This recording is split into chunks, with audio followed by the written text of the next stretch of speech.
Hey guys, how are you all? Welcome back to my channel. Today we will see what if Itachi kidnapped Naruto.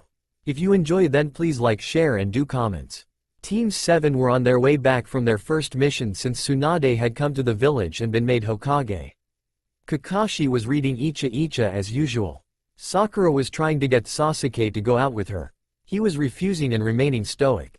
Naruto, however, was strangely silent. Kakashi looked at the blonde knucklehead and closed his book. "Naruto, are you alright?" Kakashi asked. Naruto blinked a few times, like he'd been thinking about something. Naruto looked around furtively then made his way over to Kakashi. "I think we're being followed, Kakashi-sensei," Naruto said softly. He seemed serious, and obviously didn't want a potential enemy to hear him. "How long?" Kakashi asked. "Since we left that farm," Naruto replied. Kakashi couldn't sense a thing. "I don't think so, Naruto. I would have noticed by now. There's nothing to worry about, Naruto," Kakashi stated. "Is there really nothing to worry about, Kakashi?" Kakashi turned to look in the direction of the voice. He recognized it straight away. "It's not a good thing if you can't take your students seriously. Or is it just poor Naruto-kun that you ignore?" Itachi stated. Naruto bit on his lip for a moment. He looked at Sakura and Sasuke. He knew Sasuke wanted to fight badly. His fists were clenching together so tightly that Naruto was sure his fingers would snap. Sakura, on the other hand, Naruto noticed, had fear in her eyes. Kakashi was already ready to fight. Naruto got into a fighting stance then realized something. "Hey, you have a partner. That Kisame dude, where is he?" Naruto asked. Kakashi looked at Naruto and his eyes widened. "Naruto, move!" Kakashi yelled. Too late for Naruto, as he turned, saw a glimpse of the black cloak with red clouds, and felt a blinding pain on the side of his head. The last thing he heard as he felt his brain slip into unconsciousness was Sakura screaming his name. "Hey, you have a partner. That Kisame dude, where is he?" Kakashi heard Naruto say. "Wait, he's right. Where the hell is the other one?" Kakashi thought. "Damn it, their target is Naruto." Kakashi thought as he turned to look at Naruto. His fears were confirmed as he saw Kisame behind the blonde. "Naruto, move!" Kakashi yelled. He knew it was too late before the words even left him. Kisame whacked Naruto around the side of his head with Samahadi. Luckily for Naruto, Kisame wasn't trying to kill Naruto, or his brain would be all over the floor. Kakashi saw Naruto slump to the ground in a heap, without a single sound. "Naruto!" Sakura screamed frantically at the hyperactive boy. Naruto, however, didn't move. Kakashi's eyes widened, as he saw a pool of blood under the boy's head, getting wider by the second. Head wounds usually bleed a lot. "I can't afford to panic now. I need to save all of them," Kakashi thought to himself. "The only way I can fight them is if I have help." Kakashi added silently. He looked at Sasuke, and knew the dark-haired boy was itching to fight his older brother. But Kakashi knew how that would end if he allowed that to happen. Itachi would just tear Sasuke to pieces. He'd already done it once. Kakashi looked at Sakura, who was absolutely terrified. She ran to Naruto's side, not even taking note of Kisame, and tried to wake Naruto. "Naruto! Naruto, get up!" Sakura cried out frantically. Kakashi could understand her fear. Naruto was, after all, never one to go down so easily. For some reason, the wound on his head didn't seem to be healing as fast as Kakashi has known Naruto's previous injuries to heal. Kakashi glared at his two opponents. "Sasuke, run back to the village and get help," Kakashi said stoically. Naruto's condition was precarious at best and Kakashi didn't want to risk their lives in this fight. He also knew that asking Sakura to move would be completely pointless. She was obviously too shocked to even hear what he was saying properly. "I'm not leaving," Sasuke hissed. "Sasuke, that's an order. Naruto needs help, moving him would be dangerous without a medic, he's losing blood, and he's unconscious. If we don't get help Itachi will overpower me, Sakura and you. Then he and Kisame will take Naruto away with them. Do you really want that, Sasuke? Could you live with that? This isn't about your revenge, this is about the survival of your comrades." Kakashi hissed back. Sakura was sobbing, trying to get Naruto to wake up and bandaging his head as best as she could with her ninja medkit. Kakashi pulled his own kit out of his shuriken pouch and threw it to Sakura. "Use the bandages in there too, Sakura. I doubt Naruto carries any," Kakashi stated. Sakura seemed in a daze, as she picked up her sensei's medkit, and started bandaging Naruto's head wound further. Kakashi knew Sakura wasn't going to be much help. She was barely taking in what was happening around her. "Sasuke, you're the fastest runner, go and get help," Kakashi yelled. Sasuke looked at Naruto. His best friend, though he'd never admit it, was lying on the ground, bleeding profusely from a large head wound. Sasuke clenched his fists and looked at Itachi, who seemed emotionless as usual. "Sasuke, you're the fastest runner, go and get help." Sasuke heard Kakashi yell at him. Sasuke couldn't move. As the pool of blood got thicker around Naruto, he didn't see his blonde teammate anymore. He saw his parents, dead on the floor of their living room, blood everywhere. He tried to focus, but leaving Naruto seemed an impossible option to him. "I can't," Sasuke said sadly. "This isn't about your revenge." Kakashi yelled at him. It'd be the second time he had. "No, it's about Naruto. I can't just leave him." Sasuke heard himself yell back. He saw Kisame swing Samahati towards Sakura, ready to finish her off, and he ran to block it. Sakura hadn't even moved. Sasuke knew if he didn't get there she would die. He dived and pushed Sakura out of the way of the deadly weapon. They skidded along the ground a few feet and stopped. That was when Sasuke realized that Naruto was now unprotected. "No!" Sasuke heard Sakura yell next to him. That was when he looked at Kisame, to see he'd picked Naruto up and tossed the blonde over his shoulder. Sakura, when she saw Naruto hit the ground, couldn't help but think this was all a nightmare. Naruto never fell down. Naruto was the enthusiastic one. He was always cheerful, and if someone hit him on the head he usually whined a little and rubbed his head, then carried on. Sakura had never seen him slump to the ground and stay there. She'd never seen Naruto still or silent for a moment. She was actually frightened for her blonde teammate. She wasn't really registering what was happening around her. She felt this overwhelming urge to help Naruto, as much as she could. She ran to his side and knelt next to her fallen comrade. "There's so much blood," Sakura thought as she pulled out her medkit. Sakura removed Naruto's headband, at least, what was left of it. The cloth was shredded, but the metal plate, with the leaf insignia, was still intact. She pulled out bandages and tried to figure out where the wound was exactly. She grabbed her water bottle and poured some water over the wound. Enough blood was washed away for Sakura to see where the wound actually was. She started bandaging it quickly and praying that Naruto's head would stop bleeding. Naruto bleeding was not a sight Sakura was accustomed to. She had only ever seen him bleed more than a few drops on their mission to the Land of Waves. Even then, he had put a kunai in his hand himself, and he had been conscious. She wasn't sure how to react. She just knew she wanted Naruto to wake up. If Naruto wakes up, everything will be fine. Sasuke and Kakashi Sensei will fight off those creeps, Naruto will join in with all his energy, and then we'll go back to Konoha, and Naruto will continue trying to ask me out on a date. Things will be fine. I just need to wake Naruto up. Sakura was thinking inside her mind. Somehow, her efforts weren't working. She didn't even listen to the battle going on around her. She didn't hear a word of what anyone said. She heard Kakashi as though he were at the other end of a large tunnel. "Use the bandages in there too, Sakura. I doubt Naruto carries any bandages." Sakura looked to see her sensei's medkit, and picked it up. She pulled out the bandages from within, and began unrolling them and wrapping them around Naruto's head. She couldn't even think about what was happening around her.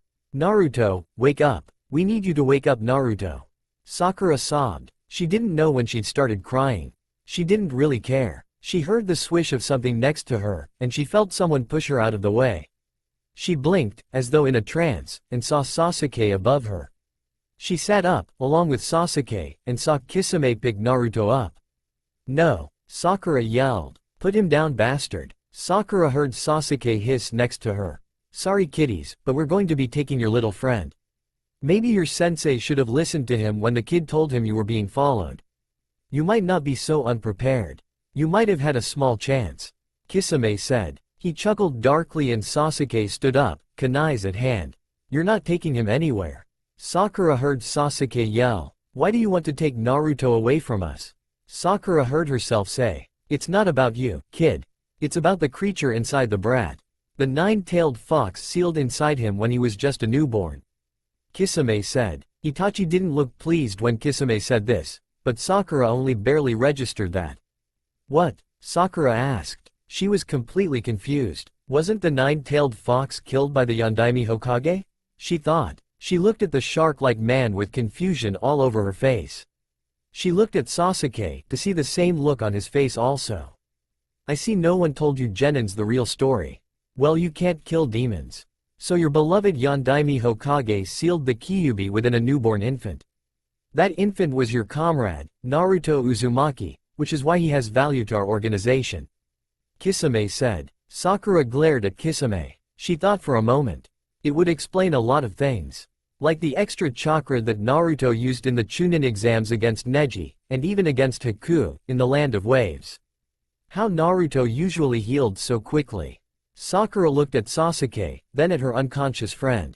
Her friend that contained a demon. Therein was her answer. Her friend was not a demon. He just carried one. He was her comrade, more than that, her friend. Just by looking at Sasuke, Sakura could tell he was thinking the same thing as her. They wouldn't abandon him to these criminals if they could help it. Sakura clutched Naruto's forehead protector tightly in her hand. Kakashi growled angrily at Kisame. That piece of information was forbidden. No child knew it. Even if what you said is true, why should it make a difference? Sakura said. Kakashi blinked. Naruto isn't some demon. He's a person. Sasuke added. He's our friend. Sakura continued, standing up next to Sasuke. She looked angry. You're not taking him anywhere. Sakura and Sasuke said at the same time. Within moments, Kakashi saw Itachi disappear from in front of him, and reappear next to Kisame. You do not have a choice in the matter. Come Kisame. We have what we came for. The others are of no importance. Itachi said stoically. With that, the two Akatsuki members were gone, and with them, so was Naruto. Kakashi saw Sakura look around frantically.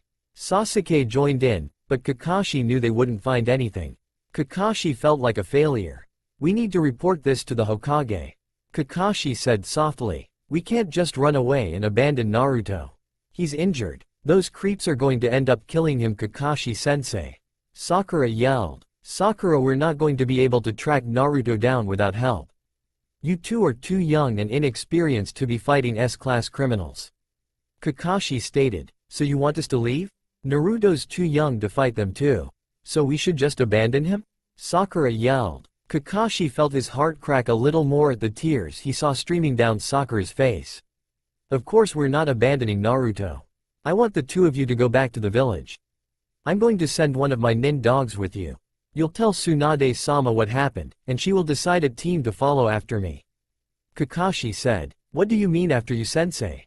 Sakura asked. Sasuke glared. He means, he wants us to go back to the village, while he tracks down Naruto, even though he can't take on the two of them himself. Sasuke said angrily. I'm your sensei for a reason. I train you, and you need to follow my orders. Sasuke is right to a certain extent. I'm going to track Naruto down. If you two go back, you'll be able to tell Tsunade-sama what has happened, and she will decide the best team for the job. She'll send people after me. You don't need to worry, we'll get Naruto back. Kakashi reassured them. He knew he shouldn't be guaranteeing anything. By the time he found them, they may already have killed Naruto. In fact, he might already be dead, but there was a chance. It wasn't a big chance, but still a chance that Naruto was alive. If you came with me, I would have to worry about your safety, as well as getting Naruto back, and it'll mean we have less chance of saving Naruto. Kakashi said softly. Sakura and Sasuke didn't look happy with this information, but they seemed to understand. Kakashi summoned his nin dogs. Pakun, as usual, was with them. Pakun, I need all of you but one to spread out and search for Naruto's scent. I need one of you to go with Sasuke and Sakura back to the village. When the Hokage has decided a team to send after me, I need that one to track my scent to find me. Kakashi stated. What happened to Naruto? Pakun asked. He's been captured by Itachi and Kisame. Kakashi replied quickly. Pakun seemed to understand, when Sakura and Sasuke didn't. Okay, spread out. Kakashi ordered. All the dogs, except one, spread out. Pakun had gone to track Naruto's scent. Why did they want Naruto? Sakura asked. Kakashi looked at his students. They knew about Kyuubi now, but it wasn't his decision to tell them the rest of the story. They didn't want to leave until Kakashi did, obviously. It seemed to be taking an awfully long time to track down Naruto's scent. It had been at least 20 minutes. The tracking shouldn't have taken that long. Kakashi knew something was wrong. You two need to get going, Kakashi stated. That was when Pakun appeared. There is no scent, Kakashi. We've searched for it everywhere. Itachi and Kisame seem to have somehow masked their scent. All I can smell now is genjutsu. I fear the trail is already cold, Pakun stated sadly. Sakura shook her head. Naruto was bleeding. He was hurt. How can there be no trace? Sakura asked. Sasuke put a hand on her shoulder comfortingly. Neither of them could quite believe it. Kakashi noticed that Sakura was holding Naruto's headband. We need to take a new course of action. The Hokage needs to know what's going on, and get the trackers onto the trail as soon as possible. Kakashi thought. We have to go back to the village. We'll get Naruto back somehow, Kakashi said to his two remaining students. They both looked crestfallen. Sasuke's, normally emotionless, face showed a deep sadness. Sakura had tears streaming down her cheeks and her whole body was trembling. This was having a bad effect on her. He couldn't blame them for reacting like this. Come on you two. I know this is hard. But if we don't go back to the village, we can't do any more to help Naruto, Kakashi said softly. Sasuke nodded reluctantly, and Sakura was just completely still. Kakashi led the girl away, by placing a hand on her shoulder and gently pushing her to move. The sad group headed back to Konoha to tell of their loss. Tsunade was sat in her office waiting to hear bad news. Shizune had informed her that, somehow, she'd won a jackpot raffle prize. That was usually a bad omen for her. Something bad always happened if she ever had a winning streak, gambling. Jiraiya had arrived and was sat on her windowsill. Tsunade, you should really try to look on the positive side. It may just be that you get more paperwork today, Jiraiya stated calmly. I don't think so. I have a bad feeling about today. Kakashi's team hasn't come back. They were only on a D-rank mission. It should have been completed and the team should have been back by now, Tsunade stated. Isn't Naruto on Kakashi's team? Jiraiya asked. That was when Kakashi, Sasuke and Sakura barged into her office. Naruto's gone, Sakura yelled. Tsunade could see the girl's tears, still fresh on her cheeks. Sasuke stood next to her, looking angry. Kakashi looked rather subdued. What? Tsunade asked, shocked at the idea of such a revelation. He was taken by Itachi Uchiha and Kisame Hoshigaki, Kakashi said softly. He carried on reporting the events as quickly and clearly as possible, not leaving out a single detail. Tsunade wasn't happy that the two genin had been given such dangerous information. But Kakashi had already told her that the two genin hadn't taken it badly. In fact, they had still wanted to save their comrade. Tsunade looked at Jiraiya once Kakashi had finished his report. He knew without her saying anything what she was trying to say. Something bad had definitely happened this day. Jiraiya, go and tell Shizune to find as many Junin as she can that aren't on a mission. She'll be heading out with them. Naruto is injured, and I need a medic I can trust there, to heal him. Also, I want to see the rookies and guys team here, along with Iruka, Tsunade said softly. Why would there be a need for everyone to be here? Sakura asked. She still sounded dazed. You're all his friends. You all have the right to know Naruto is missing, Tsunade stated sadly. I need to request to go with any retrieval squad that is going to look for Naruto, Kakashi said. Please let me go too, Hokage-sama, Sakura asked. Sakura Haruno, there is no way you or any rookie is going on a mission of this level. It's far too dangerous for rookies to be attempting, Tsunade said harshly. Sakura bit her lip and Tsunade regretted her harsh tone. Sakura, you and Sasuke are not experienced enough to take on a group like this. I'm going to send as many shinobi as I can. What with the shortage that we have at the moment, it's going to be difficult, but I'll do all in my power to bring Naruto back to this village safely, Tsunade said softly. Sasuke looked down at the ground. I'm surprised that you aren't insisting on going yourself, Sasuke, Tsunade said softly. I know you won't allow it. There's no point in wasting my breath, Sasuke stated coldly. Sakura looked at Tsunade, hoping for reassurance, but Tsunade couldn't give it. Not at this time. You should both sit down, Tsunade said to the two genins. Sakura looked shell-shocked, and Sasuke just guided her to a seat, then sat down beside her. It was then that Tsunade noticed that Sakura was clutching a forehead protector in her hand. Her hands were covered in blood. Tsunade knew that the blood belonged to Naruto. Is that Naruto's? Tsunade asked, her gaze on the forehead protector that Sakura clutched so tightly. Sasuke nodded. She's been holding it since she tried to stop Naruto's head wound from bleeding.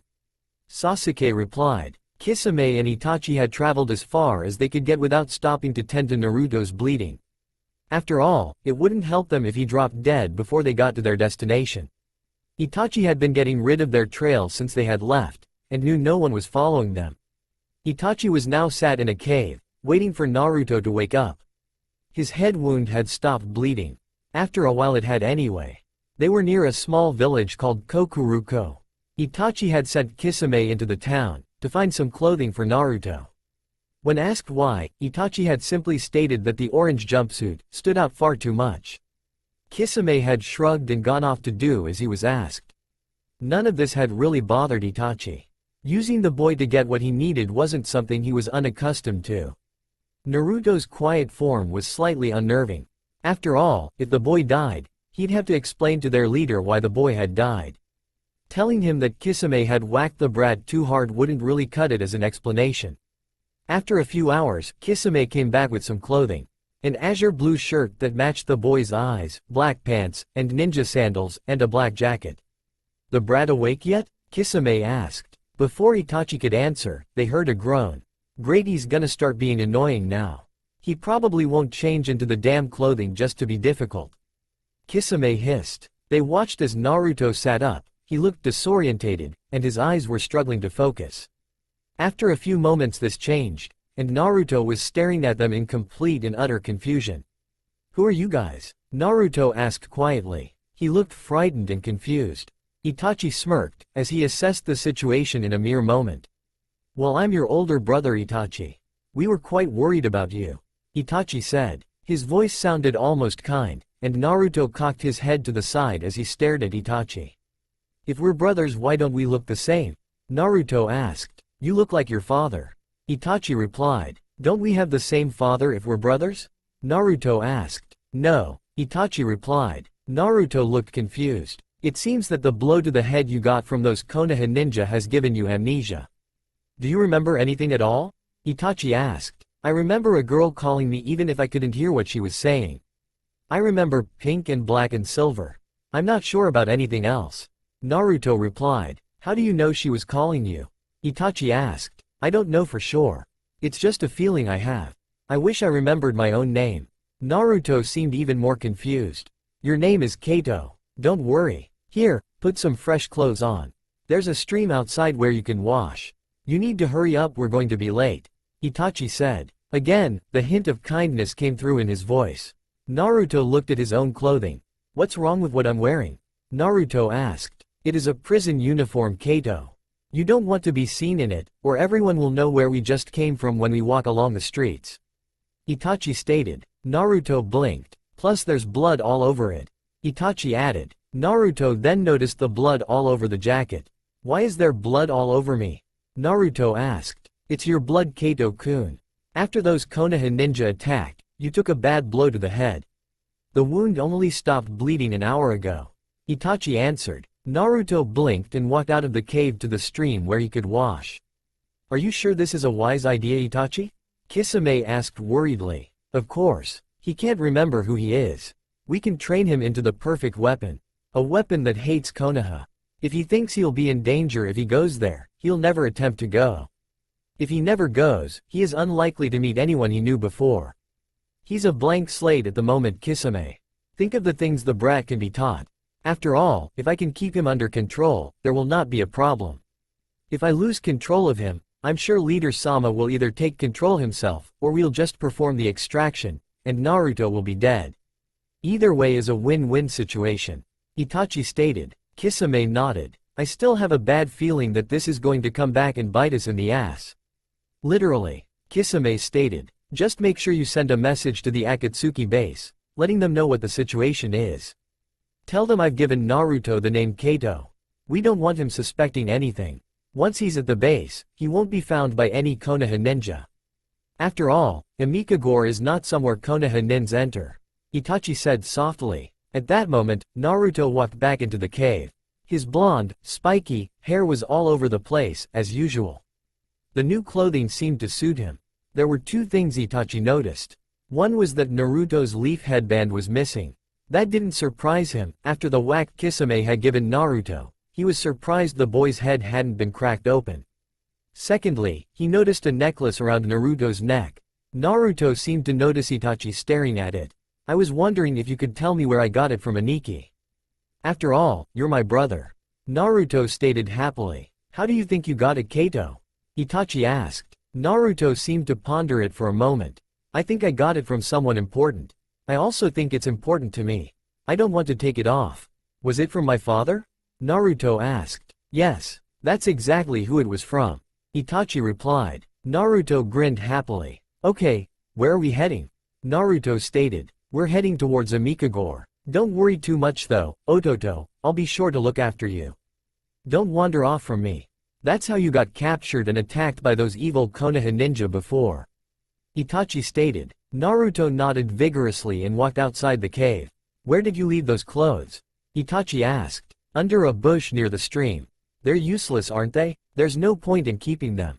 Naruto stated happily. Itachi smirked. He'll never remember anything if he just believes everything I tell him. That's a good thing for now. Itachi thought to himself as they started out. Naruto standing right by Itachi's side, where Itachi intended to keep him. The whole rookie group were sat in Tsunade's office with their senseis, Iruka and Team Guy. Sakura was still shell-shocked, and Sasuke was quiet as usual, but his face showed far more emotion than anyone had ever seen on it before. I called you all here for a reason, Tsunade said softly. The group waited for Tsunade to speak. Naruto has been abducted by a criminal organization known as Akatsuki, Tsunade said sadly. The room burst into uproar. So what are you doing about it?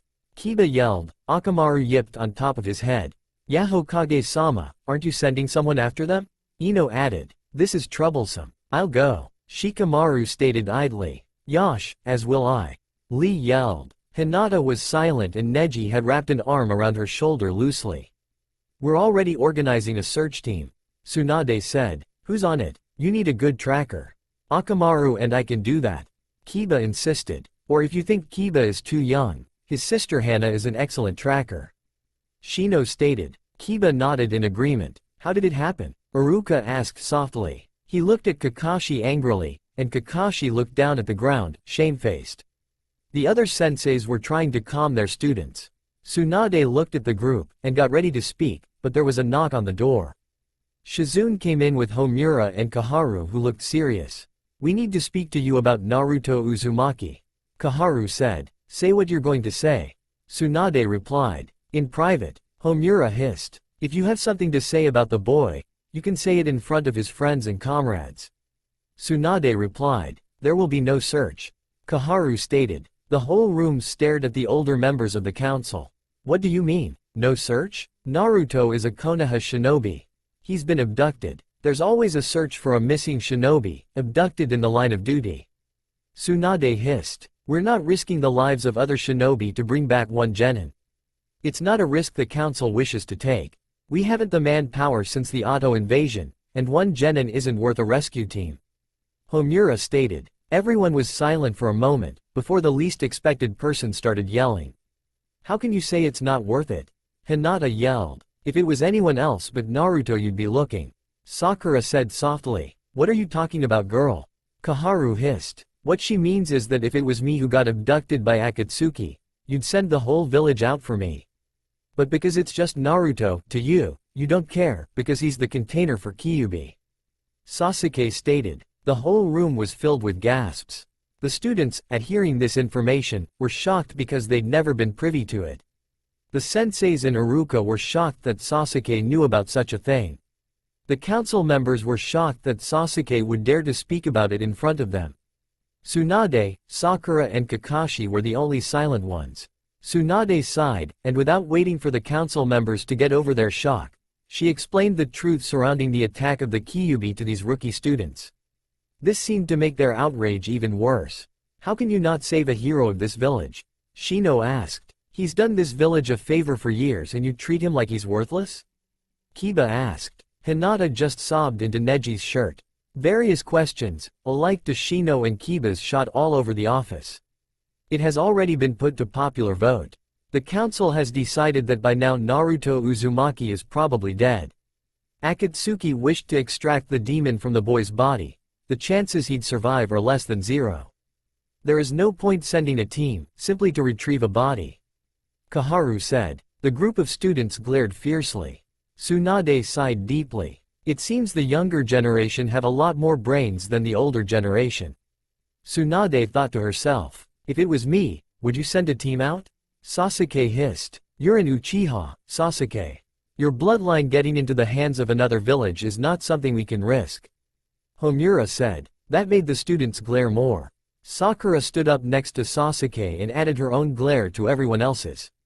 So Naruto is worthless because he doesn't have a bloodline? Or because he's a Jinchuriki? Sakura questioned icily. At that moment, Tsunade's office door swung open, and crashed into the wall loudly. Konohamaru burst in without hesitation. Is it true that Naruto Ni-chan's gone? Konohamaru yelled. Tsunade sighed. Who told you that, Konohamaru? Tsunade asked. I heard other people talking about it. Everyone's talking about Naruto Ni-chan being taken away on his last mission. Is Naruto Ni-chan okay? Konohamaru asked. I'm sorry Konohamaru, but the rumors are true. Naruto has been taken away. Tsunade said softly. Konohamaru started crying then. Iruka walked over to the crying 8-year-old and hugged him, trying to offer some form of comfort. Another entry to the office startled everyone when Jiraiya entered through the open window. In that case, I will go to look for Naruto. Jiraiya stated. Tsunade gave him a soft smile. You can't go looking for the boy. Kaharu answered. We need all our shinobi here in Konoha now. Homura added. I'm not contracted to this village. I'm a Konoha shinobi, but I don't have to obey your rules. Naruto is still a student of mine and he's a child. I'm not going to abandon him to Akatsuki so quickly. Jiraiya stated. He left the room, through the door this time. If one genin isn't important, then what difference is 2 going to make? Sasuke said. Or 3. Sakura added. Make it 4. Kiba stated. I'm going too. Hinata exclaimed. We're a 3-man cell, so I will accompany you. Shino said calmly. The young ninja were all exclaiming their willingness to go and search for Naruto. Of course Homura and Kaharu disagreed. We said we can do without 1 genin not 10, and definitely not a chunin. Kaharu snapped. You will not be cleared for a mission. Any one of you that leaves this village without a valid mission would be considered a traitor. Homura stated. Tsunade sighed. Unfortunately, she knew that they were right about the last part. Without a mission, or permission from the Hokage and the council, ninjas that left their villages were traitors. I think it's time the 2 of you left my office. As you can see, these ninja aren't going to see eye to eye with you, and you've made your point. Tsunade hissed out to Homura and Kaharu. The 2 elder council members left the room and all eyes rested on Tsunade. I'm truly sorry. If I could then I would send the best we've got to find Naruto. Tsunade said softly. I'll go find Naruto with or without their permission. Sasuke hissed. Do you think Naruto would want you to become a missing nin for him? Tsunade asked. Sasuke bit his lip and glared angrily. I'm going to set you an S-class mission. Tsunade said softly. The occupants of the room stared, waiting for Tsunade to carry on speaking. Whatever mission you go on, if you catch any sign, or clue, that might lead to Naruto, I give you full permission to split your forces, send for backup or whatever needs to be done to bring Naruto back to the village. This mission is S-class because it must be kept secret. You're all his friends, and as such I know you want to help him. Jiraiya is an excellent spy. It's been a speciality of his from childhood and he does it well. Gathering information, and finding out things he shouldn't know, is something Jiraiya does on a daily basis. Once he finds out what's happened to Naruto, he'll let us know, and I'll set up an appropriate mission. There is no argument the council can give once I know Naruto's location and status. Tsunade said softly. The group begrudgingly agreed and hoped that there would be news of Naruto soon. Naruto was sat in a ramen shop, eating a bowl of miso pork ramen. He wasn't sure why the smell and taste attracted him so much, but he knew he loved ramen for some reason. Itachi Aniki, when are we going to get to this place? Naruto asked. Soon Ototo. We'll be there soon. Have patience Kato. Itachi told him. You think I can decide what I want to wear when we get to the next town? Naruto asked. Why? Is there something wrong with what you're wearing? Itachi asked. It doesn't feel right, Naruto said softly. His loudness seemed to have disappeared. When we get to Amikagore, you can find some new clothes. Itachi said kindly. Naruto grinned and carried on with his bowl of ramen. His necklace still glinted around his neck. It was night time, and Sasuke had just walked Sakura home. The two had sat in Ichiraku's hoping to work out a plan of escape so they could go and find Naruto themselves. They also realized that finding Naruto was pointless if they became missing nins, as they'd be arrested and tried for defection once they brought Naruto back. Sasuke walked down the street thinking about the predicament at hand, when he was attacked. He felt the blow land on his cheek, and he flew into a wall. He looked up to see 4 familiar faces. He'd seen them when Otto and Suna attacked Konoha and Orochimaru had killed the 3rd Hokage. What do you 4 want here? Sasuke hissed. Actually, we came to test your power. Pretty fucking weak if you ask me. The only female of the group said. We came from Orochimaru. If you come with us, he can release the power of the curse seal you carry. A black-haired male stated seriously. It'll make you twice as powerful to learn how to control the mark. A fat male said. That is, if you come with us. You can always stay and rot in this village. A silver-haired male quipped. Sasuke glared angrily at the 4. Why would I go anywhere? I've got more important things to worry about than your perverted master. Sasuke exclaimed. At that moment, Kakashi appeared from out of nowhere. I think this is your cue to leave. Kakashi stated blankly, whilst getting into a defensive stance. The group glared and disappeared quickly. Sasuke looked at Kakashi. How did you know they were here? Sasuke asked. I've been a shinobi for a long time. You were deep in thought. You're still a genin, so don't wonder too much about why you didn't sense them, and I did. They're likely to come back and make the offer again. Orochimaru wants you for some reason and he'll stop at nothing to get his hands on you. If you leave this village, not only would you be betraying everything your family stood for, but you'd be betraying every person you know now. Including Naruto. Kakashi stated calmly. Sasuke nodded. I understand, Kakashi. I won't be leaving this village. I have more important things on my mind. Sasuke stated. Losing Naruto had made a large turn in Sasuke's perception of things. He was slowly beginning to realize exactly what was most important to him. He was also beginning to think about what his parents might have wanted.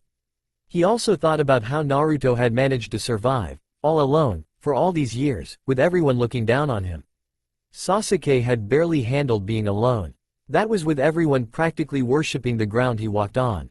Everyone except Naruto, of course. Naruto kept Sasuke in his place. He kept Sasuke from getting too big of an ego and he kept Sasuke thinking carefully about how he trained.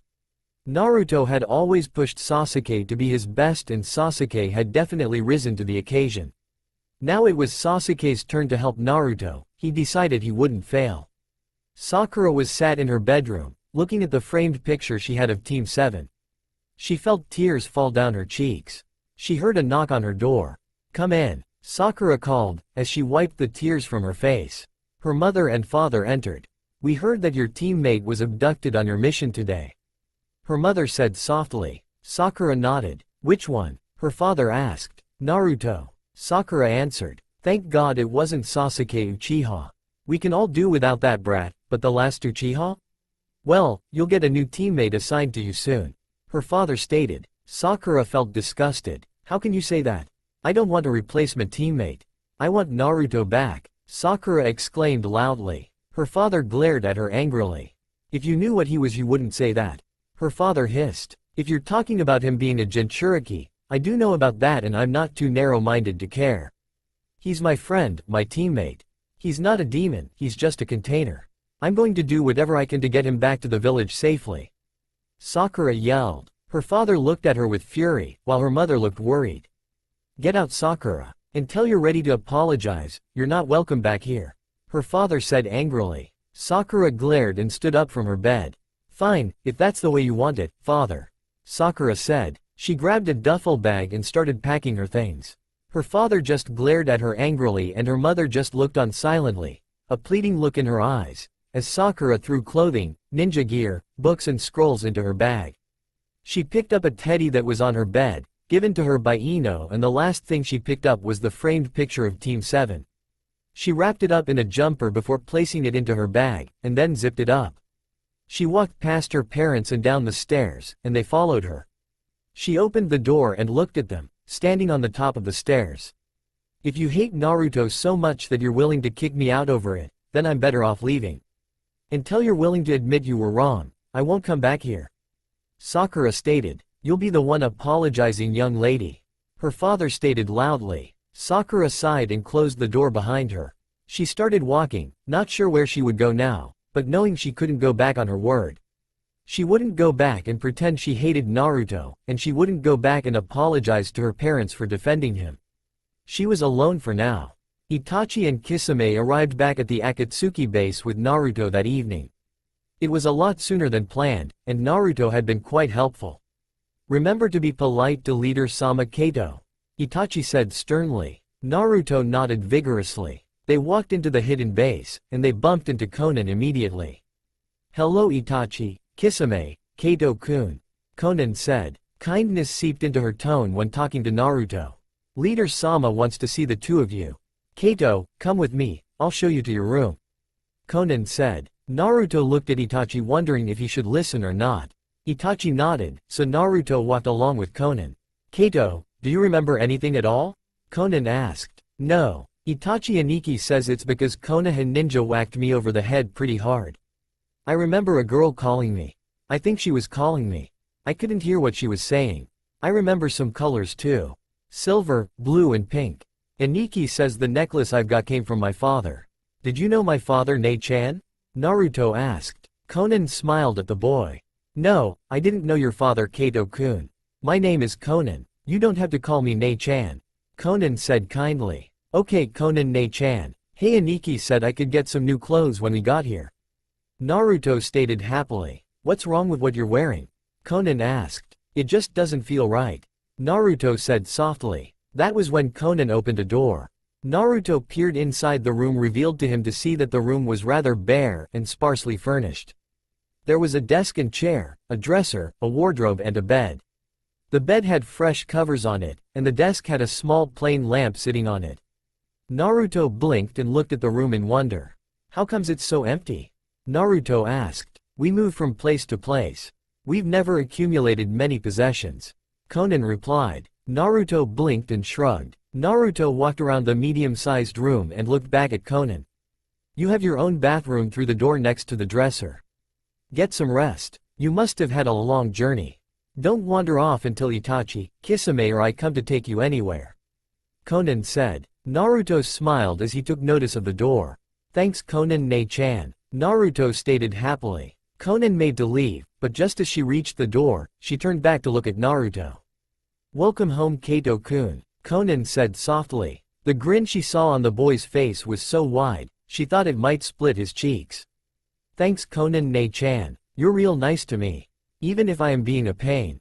Naruto said happily. Konan smiled. Just get some rest Kato. Konan said softly and left the room. She closed the door behind her and started off down the corridor. Maybe it's good the kid is here. He's certainly brightening up the place. Konan thought to herself. She wouldn't admit that she was already getting attached to this bright ray of sunshine. That was too much for her thought processes. She found herself frowning when she remembered that this boy might well have to be killed one day.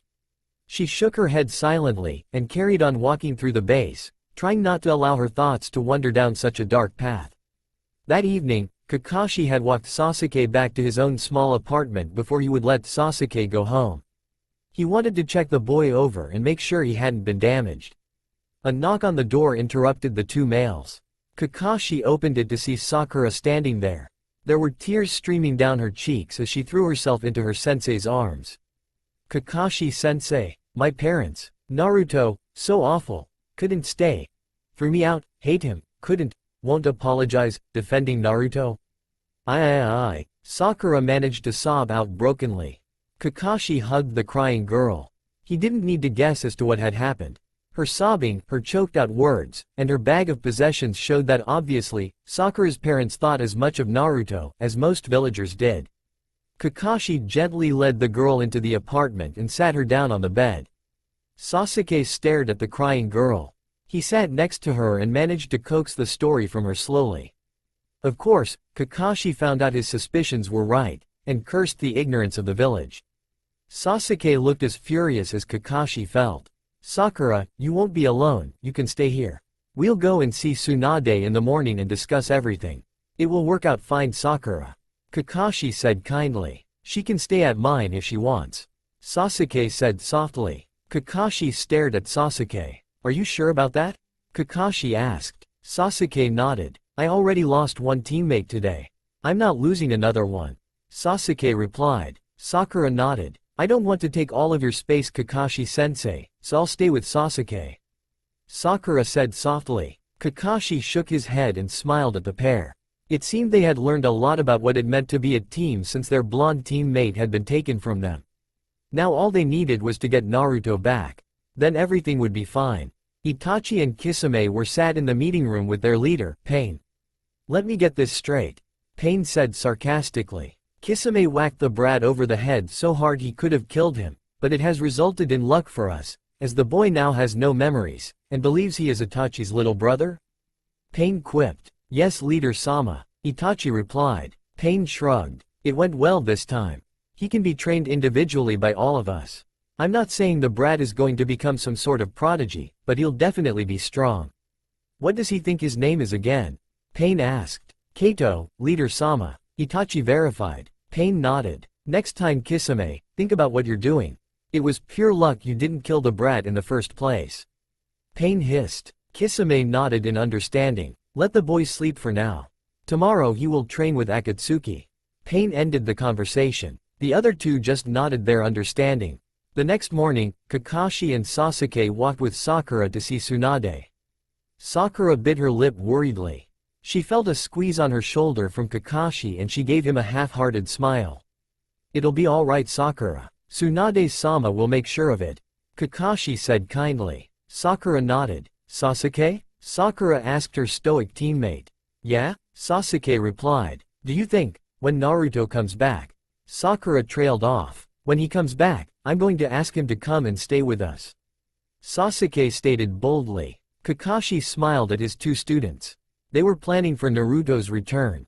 They were keeping positive. That was a great achievement in his opinion. He just hoped that all their positive thinking wouldn't be in vain. Despite trying to think positively himself, Kakashi knew that the reality was very bleak. That Naruto may never return, or that if he does, he wouldn't be the same. Hey Konan-ne-chan, look at that! Naruto yelled happily, as he walked from stall to stall in the market. Konan smiled at the boy fondly. It had only been a week since he'd been brought to the base, and Konan found that Naruto's presence had brightened up Akatsuki life considerably. She looked at the hairpins that Naruto was showing her. They're roses like your one with origami birds attached to them. Naruto stated happily. Konan smiled at Naruto's observation. Yes, they're quite pretty. Konan said, as she decided to buy the hairpins. Konan-ne-chan, do you think I could get some plain clothes for now, and then get some clothes later on when I get to go out on missions again? Naruto asked earnestly. Of course, Kato. It's better that way. What kind of training clothes would you like? Konan asked him. Naruto started looking around and grabbed a few pairs of gray pants and a few green vests. Konan nodded approval and purchased the clothing. Naruto walked past a shop that sold weights and stared at some leg weights strangely. What's wrong, Kato-kun? Konan asked. I don't know, Konan-ne-chan. I just got a funny feeling when I looked at the leg weights. Naruto said softly. Konan smiled gently at him and started leading him along towards another stall. We'll all be training you on different days, Kato.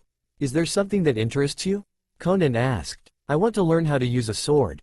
I heard Fish Face saying that Itachi Aniki is really good with swords.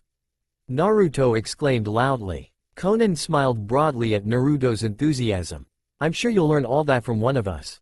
Konan replied as they carried on through the marketplace. Kakashi walked to the Uchiha compound, feeling that he should keep an eye on Sasuke and Sakura, and found that Sakura was weeding in the front garden. Sasuke's inside, Kakashi-sensei, Sakura stated cheerfully. Kakashi smiled at the sight of Sakura weeding and planting new flowers. Kakashi went inside, and heard sounds from the back of the compound. He soon found Sasuke in a room painting the walls. He seemed like he was concentrating intently on his work. Kakashi smiled as he realized Sasuke was painting the room a sky blue with orange swirls all over the walls. Let me guess, this room is going to be Naruto's one day? Kakashi stated softly. Sasuke looked at Kakashi and nodded. Naruto will come back one day, Kakashi-sensei. I know he will. I know all logic points against it. I know it's likely he's probably dead. But I know that's all wrong. He is going to come back and complete his dream. Sasuke said sternly. Kakashi smiled. I'm glad you're optimistic, Sasuke. It makes a change from your normal behavior. Kakashi said kindly. Naruto is my best friend, my closest friend, and I didn't appreciate him. Now he's gone. I'm not going to let him down again. I've been letting my parents down all this time also. They wouldn't want me to be the way I have been. They would have wanted me to get on with my life. Sasuke said softly. He bit his lip. So what color is Sakura's room? Kakashi asked. Cherry blossom pink. I've done a lot of cleaning and redecorating this week. Sakura's been working on the garden. It used to be really nice, and I let it go wild after. Sasuke trailed off before he could talk about the massacre. He hated talking about it. Kakashi understood. So at least you and Sakura are getting along. Kakashi quipped. Yeah, she's not being a fangirl and it's nice having someone around here again. I think that Naruto being gone isn't just affecting me. I think it's affected her too. Sasuke replied. Kakashi nodded. He hoped that the changes were for the better. He also hoped that Naruto was alright. That somehow, Sasuke's feelings weren't unnoticed and that Naruto was still alive, and that he was coming home one day. Kakashi was staring at the memorial stone, his face shrouded with dark thoughts. He heard someone behind him, and turned to look at Iruka. The one person he couldn't bear to see. Kakashi, what happened on that mission that's eating you up so badly? I know you would have done your best to protect Naruto. Iruka asked. I should have listened to him more, Iruka. I didn't take him seriously. He said that we were being followed. I thought maybe he was imagining things. But he wasn't. It was Itachi and Kisame. I'll never forgive myself if he's been killed because I didn't take him seriously. He may be a genin, but there are so many people who are after the Kyuubi. I should have listened to him and checked to make sure no one was following us. I didn't. I dismissed his claims. It was my fault he got taken. Kakashi said softly. Iruka placed a hand on Kakashi's shoulder. Naruto is a resourceful kid. He always has been. We'll find him, Iruka stated. Kakashi nodded. I hope so. Kakashi said quietly. The two carried on staring at the stone. Iruka, finding the names of his parents, and Kakashi, staring at the names of his friends. Neither of them noticed Sasuke and Sakura watching from the shadows. Kato, you little bastard, what the fuck did you do to my shampoo? Hidan screamed, as he ran along the Akatsuki base corridors, clad in a towel, with his hair a bright, neon pink, standing out like a sore thumb. Naruto was running along the corridor laughing his head off. Don't worry, Hidan, it'll come out, eventually. Naruto yelled backwards as he ran away from the psychotic Jashin worshipper. Kato, you little bastard, when I get my hands on you I'll rip your Jashin damned head off. Hidan screamed as he ran after Naruto. As the pair ran past Deidara's room, a loud yell from the artist rocked the whole base.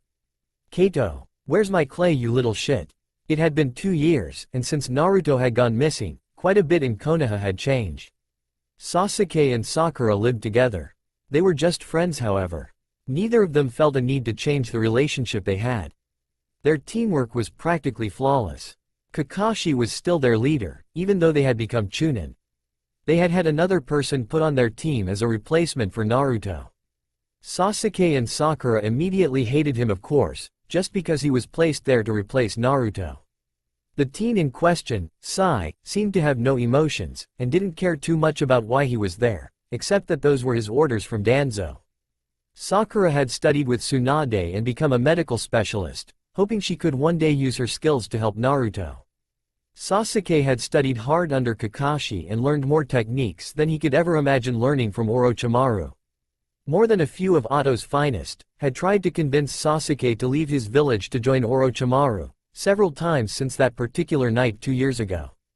But Sasuke had declined and kicked their asses. He had learned that power and revenge weren't the path his parents would have chosen for him.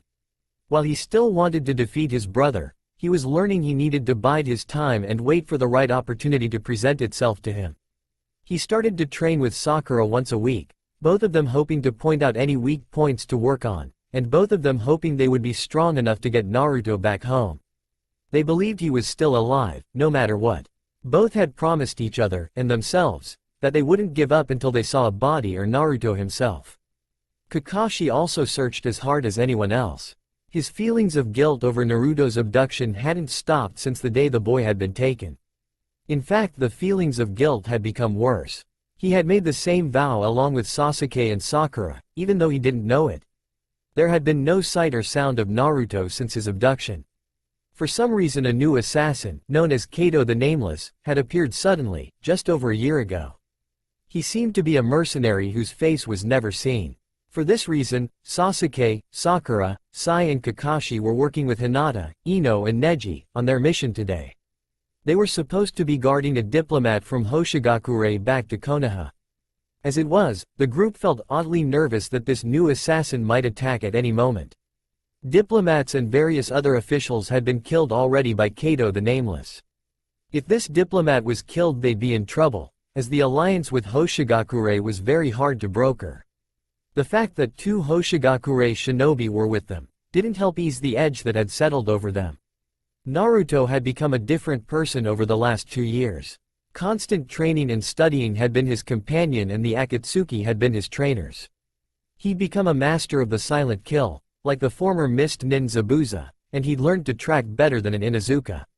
He'd become a weapons specialist and had his own sword. Unlike Kisame, his sword didn't have a name. He wore a hooded black cloak on his missions for Akatsuki, so he'd never been seen. Conan had become his fast friend and one of the people he looked up to. Itachi had become his brother for all intents and purposes. He was happy to play pranks on Deidara, Sasori, Kisame and Hidan on a regular basis. Although he didn't know why he felt the need to pull pranks on them. He'd also learned how to use medical ninjutsu through study and practice in Amikagore. He was pretty good at it. Not as good as Tsunade, but he was certainly getting there. Naruto dressed in black pants, black fingerless gloves, with metal plate guards on the top of them, black ninja sandals, and a high-collared, navy blue shirt. He had arm protectors that were white on his own arms, and on the back of his shirt, he had a circular symbol with the Uchiha fan inside it and an orange swirl on the top section of the fan. His blonde hair framed his face more neatly now and no one could understand how the boy had grown so much. Conan sat with Pain discussing their next move when Naruto entered the room. "Kato-kun?" Conan asked the teen. He looked at her and grinned. "Hey Conan Ne-chan, Leader-sama?" Naruto questioned the male. Pain smirked at the boy. He'd become a loyal weapon and didn't remember anything of the past. "Kato, we need you to do a small mission for us," Pain said softly. Naruto listened intently. "There is a diplomat, headed to Konoha, from Hoshigakure. We need you to take him out. If anyone tries to stop you, you take them out too. If Konoha makes an alliance with Hoshi as they have done with Suna, they will be in a position to start hunting us down.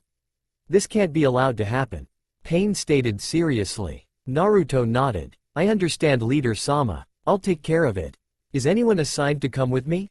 Naruto asked. "No. You should be fine doing this job on your own. You are a master of the silent kill, you shouldn't have too much trouble killing one man. He is being protected by 2-star shinobi and 7-leaf shinobi.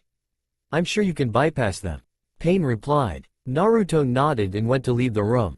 "I'll leave this afternoon, Leader-sama," Naruto stated seriously. He walked out of the room, and Conan looked at Pain seriously. He looked back at her. "I know you don't want the boy to get hurt, Conan. I know you care about what happens to him. He'll be fine. You worry before every mission he takes. He always comes back safe and sound," Pain stated kindly. "That doesn't mean my worry is unfounded. If a leaf shinobi sees his face, they'll take him back to Konoha. Once they do that, he'll start remembering. I told you, the amnesia he has may be temporary, and that means that once he starts seeing familiar places and people, he will remember who he was before and the amnesia he has will reverse itself," Conan said softly. "Well, we'll have to start worrying about Konoha even more. They're getting closer to finding out where we are. We may have to take the battle to them soon," Pain stated. Conan nodded and the two carried on with their small meeting. Sakura and Sasuke were at the back of the formation protecting the diplomat. Hinata and 1 Hoshigakure shinobi were on one side, Another Hoshigakure shinobi and Ino were on the other. Kakashi and Neji were in front and Sai was behind Sasuke and Sakura. I heard Kakashi, Tsunade and Jiraiya discussing Akatsuki before we came on the mission. Sakura whispered to Sasuke. What did they say? Sasuke questioned. They're on the move. Still no clue about Naruto. They have a new member though. The same assassin that we're all worrying about now. Kato the Nameless. Sakura said. The two had no idea how close to home the name would prove to be. Naruto was in his room checking some necessities for his journey, when he heard a knock on his door. Come in, Naruto said softly. His loudness had toned down a lot. Itachi entered. I hope you took what Leader Sama said seriously. Make sure you're careful, especially around Konoha Ninja, Itachi stated. Yeah, I know Aniki. I'll be fine. Besides, I've been on plenty of these missions before. Naruto replied. None of them involved Konoha Ninja. They will do whatever they think they have to do to finish their mission Ototo. Itachi replied. I'll be careful Aniki. I don't even intend to get close if I can help it. Naruto said kindly. Itachi walked forward and ruffled Naruto's hair. Just remember the mission, Itachi stated. He left the room, and Naruto shook his head to himself. He checked his necklace, around his neck, and his weapons. Not that he'd need that many. Then he put the weapons in his kunai holster and shuriken pouch. He slipped food and medicine pills and a couple of scrolls into another pouch, and then pulled on his black, hooded cloak. There was another knock at his door. Come in, he called out yet again. This time it was Konan. She looked worried. Hey, Konan Ne-chan. I would have come and said bye before I left you know. Naruto said kindly. Konan smiled and hugged the teen. Be careful Kato-kun. I'm giving you one of my origami birds. If anything happens, throw it into the air, and it will immediately set off towards me. We'll know if you're in trouble then. Konan said kindly. Naruto nodded happily. I'll take good care of it Konan Ne-chan. Naruto said softly. She nodded and handed him the origami bird. Naruto grinned and hugged Konan back. I'll be back soon Ne-chan. Don't worry so much about me. Naruto said happily. He left the room then, as Konan watched after him, hoping he was right for once. Zetsu was talking with Pain in the meeting room. So, you want me to follow the boy? Zetsu asked. Yes. I want to see how he behaves when there is no one to pull his strings. Konan cares about the boy, almost as if she bore him herself. Make sure not to harm him if it's at all possible. If that occasion even arises, Pain stated. Understood Leader Sama, Zetsu stated calmly. He then left the room silently as Pain pondered on his own thoughts. Naruto had made it to the diplomat's camp. He'd seen the faces of the Konoha shinobi, and he found himself extremely confused. The faces looked so familiar to him. There was a pink-haired girl, and dark-haired boy and a silver-haired male, with a face mask, that seemed the most familiar. It felt as though he should know them, but something was just out of reach on the edge of his thoughts. There was also a dark-haired girl that seemed familiar, and Naruto felt a fondness within him for the girl. He decided to bide his time and wait for one of them to separate from the group. So far things had been going well and no one had attacked them. It was evening and the group had stopped for the night. Hinata went to get water from a nearby stream. She was gathering water in the canteens they carried when she heard a noise behind her. She spun round, Byakugan blazing, ready for action, only to see a face she hadn't seen in 2 years.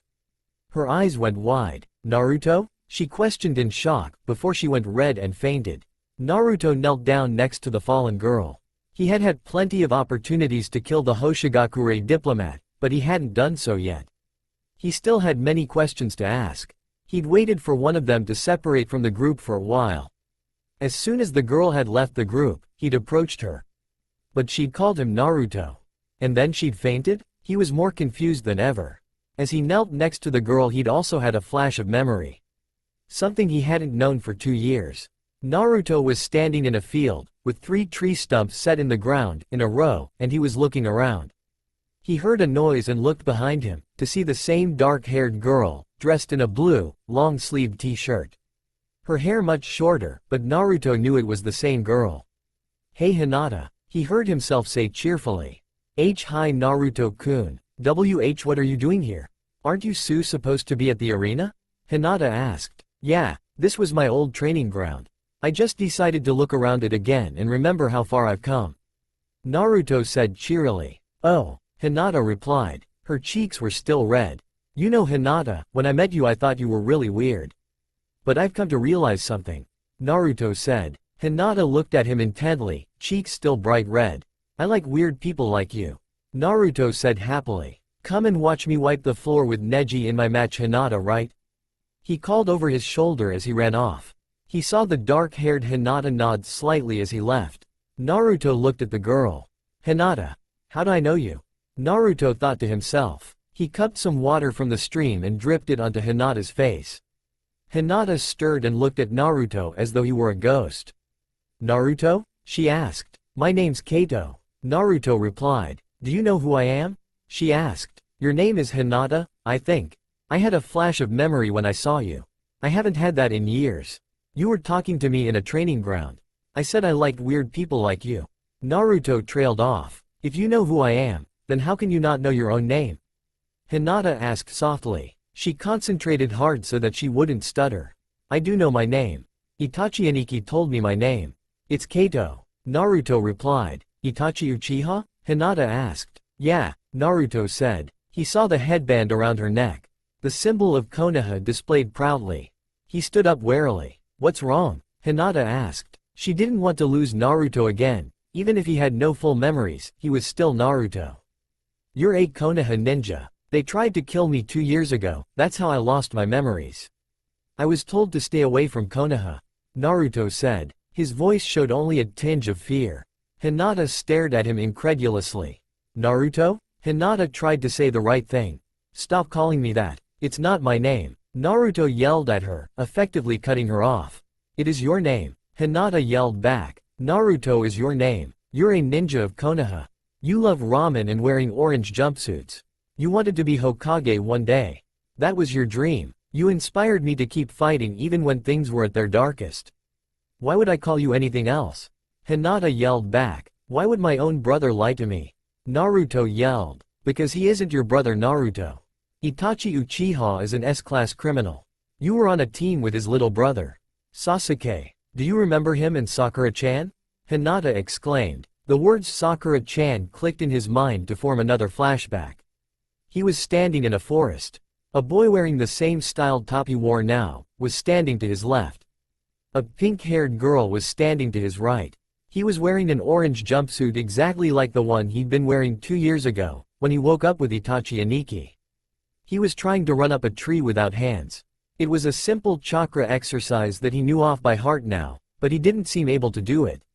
For some reason he found himself getting up off of the floor and walking over to the girl, who was sat on the ground watching him and the other boy attempt to complete the exercise.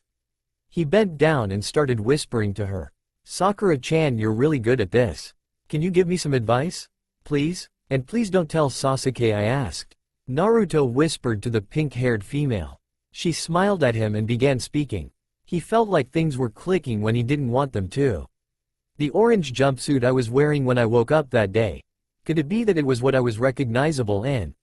Could Itachi Aniki and Kisame really have been the ones that attacked me and abducted me?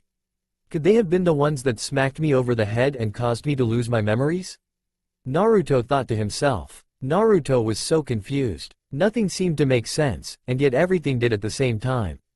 Naruto? Hinata asked tentatively. Naruto looked at the girl and tried to make sense of what he was feeling when he did look at her. He felt this bond to her somehow. A bond he'd never really grasped with Itachi as his brother. You're lying, Naruto whispered. He couldn't handle the thought that she might be right, and he'd been lied to all these years. I'm not lying, Naruto. I'm not. I admired you my whole life. Why would I lie to you? Hinata asked him. The problem with this statement was that Naruto wasn't sure that she wasn't lying, and every time she spoke it made him want to trust her more. He felt like something was very wrong, but he couldn't pinpoint it. He could practically smell danger in the air. That was when he heard footsteps heading towards them. He also heard a swish through the trees. Shuriken? Naruto thought to himself. He listened for their trajectory and looked at the teen girl known as Hinata. Get down, he yelled, pushing her to the ground. He felt the sting of steel piercing his flesh as 2 sharpened shuriken pierced his lower back.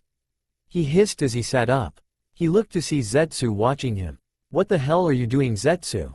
I had a mission, and you're interfering. Naruto hissed angrily. You're jeopardizing your mission by talking to this girl.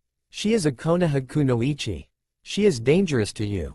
What made you protect her in the first place, Kato? Zetsu asked blankly. Neji and Sakura thought that Hinata had been gone too long. They both decided to go to the stream and find her. That was when they heard shouting voices. They sped towards Hinata and heard the swish of shuriken. Sakura felt Sasuke running next to her. She looked at him and he nodded in understanding. They weren't prepared when they sped to the riverbank and saw someone shielding Hinata. They saw a black cloaked figure with shuriken in their lower back. When he sat up, however, Sakura gasped, holding a hand to her mouth. The same spiky, blonde hair, the same azure eyes that were still burning brightly and brimmed with emotion, and the same face, even if it had matured a little. That's Naruto, Sakura murmured. Sasuke stared also, not making a sound. What the hell are you doing, Zetsu? I had a mission, and you're interfering. They heard Naruto hiss out.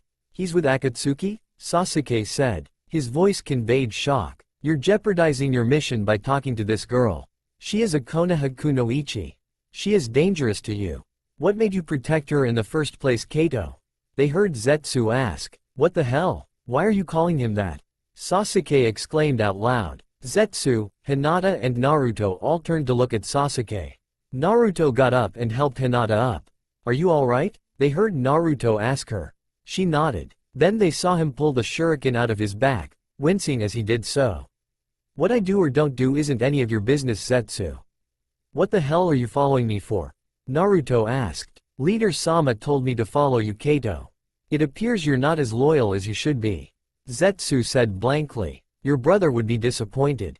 Zetsu added. Sasuke looked at Naruto, and saw the boy look torn. Sasuke knew that face. It came when Naruto was angry and confused with himself. He doesn't have a brother. Naruto is an orphan with no family. What have you bastards been doing to him? Sakura yelled. Naruto looked at Sakura with something akin to recognition. Like he'd seen a ghost. You're called Sakura, right? Naruto asked. Naruto, don't you remember? Sakura asked. She felt her heart clench. Her friend looked like everything was too new to him. I haven't remembered anything for 2 years. Itachi Aniki told me it's because I was attacked by Konoha shinobi. I took a huge blow to the head and lost a lot of blood, and all of my memories. Naruto said softly. He eyed the Konoha headband on Sakura's head. He looked at Sasuke. Sasuke felt raging anger boiling up inside him. He's not your brother, Naruto. He's my goddamned brother and he's been manipulating you. I'll kill him for this. Sasuke hissed. Naruto got another flashback then. The dark-haired shinobi was stood there with a glowing ball of electricity in his left hand. He was younger, but Naruto could tell who he was. Once again, he looked down at himself to see he was wearing an orange jumpsuit that was exactly like the one he'd been wearing 2 years ago. He felt a headband on his head, but he didn't touch it. Naruto saw him behind Itachi Aniki and Kisame. I've fostered my hatred for you, brother. I've waited and trained for this day. Now you die, he yelled. He ran towards Itachi Aniki, and tried to put that ball of electricity, which Naruto noticed sounded like birds singing, through Itachi Aniki's chest. Itachi Aniki grabbed his arm and deflected the powerful-looking attack. Foolish little brother, Itachi Aniki said blankly. He broke the boy's wrist. He screamed in agony, and Naruto felt something in his heart clench, and felt fear bubble up in his very being at the sound of the younger boy in pain. Naruto was shaking his head, shock apparent on his face. You're lying. You're all lying. You're trying to trick me, so you can kill me. You're all lying. Naruto kept saying it over and over. The group were shocked beyond belief. Naruto. The dark-haired shinobi tried to approach him. No, stay away from me, Naruto yelled. Naruto was shaking and trembling like a leaf in the wind. His eyes were wide and afraid. He looked like he was about to implode mentally. Naruto-kun, Hinata called to him. Sasuke knew Naruto wasn't listening. Something is very wrong with him. Sasuke thought to himself. He wasn't too proud to admit that this new Naruto was scaring him. Where was the old Naruto he knew? Naruto felt like his brain was on fire. It was overloading with images of people, smells and sounds. Voices that laughed and yelled were playing across his mind. He held his hands over his ears, trying to shut out the sounds, but he couldn't because they were coming from his unused, locked away, memories. He felt himself drop to his knees and he pressed his fingers into his head, trying to not think. "Naruto-kun, are you alright?" he heard Hinata say to him. At the same time, he felt himself losing consciousness. Sasuke glared angrily at the Akatsuki member. "What did you bastards do to him?" Sasuke asked. His voice was frighteningly calm. "We didn't do anything. After the nice whack to the head Kisame gave him, or so I was told, he had no memories." Itachi took advantage of the situation. He believes Itachi is his brother. He believes we're his friends. He's a ruthless killer now. Trying to make him be something else will just overload his brain. Which is why he is unconscious now. He obviously doesn't know who to believe. That makes it harder for you and easier for us. He remembers us. He only has flashes of you. Any person will stick with what they know. Zetsu stated neutrally. But he isn't just another person. He's Naruto Uzumaki. The Naruto I know would trust his feelings, not his brain. Sasuke heard Sakura say next to him. Sasuke smirked, knowing his pink-haired teammate was right. Naruto rarely ever thought out a situation before he jumped right in. Zetsu laughed at the group. This isn't the Naruto you know. He knows himself as Kato the Nameless. He has no memories of being the idiot you know. He plans his actions carefully in a battle. I've been on many a mission with the boy. He had Itachi as a trainer. He is a master of the silent kill. You'll find out when he wakes up, Zetsu said. His voice sounded smug, and Sasuke felt a glare crossing his face again. Sakura had run over to their fallen friend. She had her chakra ready to heal him, and she got to work healing his wounds. Sasuke saw the looks on Sakura's and Hinata's faces and wondered if Naruto wouldn't have two girls battling over his heart. "Naruto, wake up." Naruto blinked. "My name isn't Naruto," he said sleepily. "Of course it is. You need to wake up." Naruto opened his eyes to see an old man in red and white robes. "Who are you?" Naruto asked curiously. "You don't remember me, Naruto? I should feel hurt, but since you have no real memories I can't really blame you," the old man said. Naruto looked around to see a village with pastel and bright-colored buildings everywhere. There was a mountain in front of him which had 4 faces carved into it.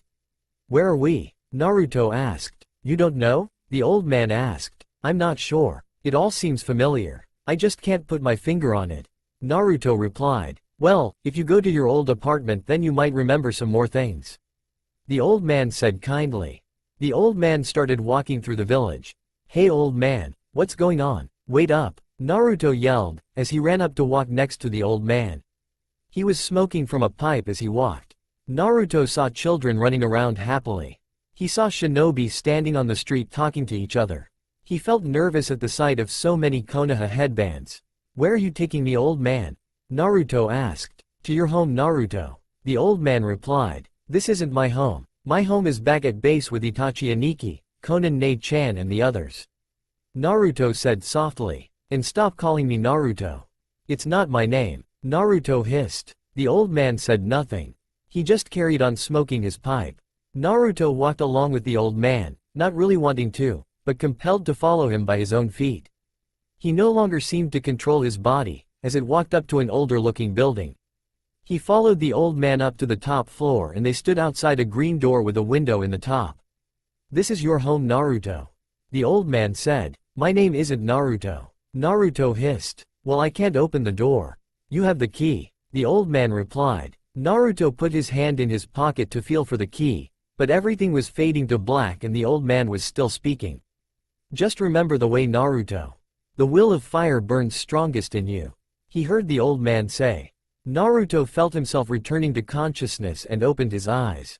He was laying on his front, and he felt some sort of chakra healing him. He turned his head to look at the pink-haired girl, who was knelt on the ground, her hands over his back, with a green glow emitting from them. "It'll be all right, Naruto. We'll look after you," the girl said kindly. Naruto's back was practically healed, but his mind was still racing. He stood up shakily. Sakura-chan stared at him worriedly as he turned to look at Zetsu. "Get lost, Zetsu," Naruto hissed. "I'm afraid not. I'll have to complete your mission as you're in no fit state to do so," Zetsu said gleefully. At that point, the silver-haired leaf shinobi, along with a black-haired leaf shinobi, a blonde leaf kunoichi and 2 Hoshigakure shinobi, appeared.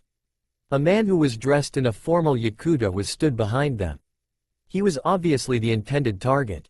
Naruto's eyes widened when Zetsu disappeared and reappeared behind the diplomat. "Wait!" Naruto yelled. It was too late. The diplomat was dead before Naruto could even get the single syllable from his mouth. Zetsu grinned. "Well, Kato, you should be coming back now," Zetsu said blankly. Even as he smiled, his voice was so completely blank it was scary. "I'm going to do something before I think of coming back to the base," Naruto said calmly. "You're turning traitor, Kato?" Zetsu hissed. "No, just checking out something," Naruto stated. Zetsu glared and disappeared. Kakashi stared at his young student. He wasn't so young anymore. Kakashi could see the things in his eyes that his other students and younger comrades couldn't see. The suspicion in his eyes, the killer intent that radiated from his every move, the maturity his gaze held. This was not the innocent little genin that he had known 2 years ago. This was a trained killing machine. A true shinobi. "Naruto?" Kakashi questioned carefully. "That is not my name," the boy said. "Why do you insist it's not?" Kakashi looked at Hinata as she spoke. "We all know you. I know you know we're telling the truth. Why can't you believe us?" Hinata asked. To anyone else, Naruto would have seemed completely calm. But to Kakashi's trained eyes, there was a definite trembling of the teen's hands. He disappeared from sight, leaving them all shocked and Kakashi wondering what exactly the boy had been told. Naruto watched from a tree as the girls, Hinata and Sakura, called out for him. Or who they thought he was. "Naruto!" the pink-haired girl yelled. The black-haired male, who'd come with her, the one his flash had told him was Sasuke, pulled the crying girl into a hug. The long-haired male hugged the dark-haired Kunoichi as she started crying as well. "I'm sorry to make you cry," Naruto whispered. "I need to find out the truth before I can decide what to do," Naruto added. He leapt from that branch and disappeared into the night, leaving behind a dead diplomat, 2 Hoshigakure shinobi and a group of Konoha shinobi in his wake. Zetsu had arrived back at the Akatsuki base and reported what had happened to Pain. Pain glared fiercely at Zetsu. "Why did you let him get away, Zetsu?" Pain hissed. "He insists that he's coming back. He was injured protecting one of the Konoha shinobi. He recognized her," Zetsu replied. Pain gritted his teeth. "He'll contact Konan or Itachi. If either of them, leave the base alone without telling me, follow them," Pain stated. Zetsu nodded. "Understood," he said simply and left. Naruto found himself traveling towards Konoha. Although he had no idea where he was going really. His instincts were taking him there. Once he found himself outside the gates of Konoha, hidden in the forest, he wondered what it was that brought him there. He saw the carved faces in the mountainside, like in his dream. There was an extra face, however. The face of a woman. Naruto stared intently at the face. "I know her," Naruto whispered to himself. Another memory came to him then. Naruto was stood in front of the woman.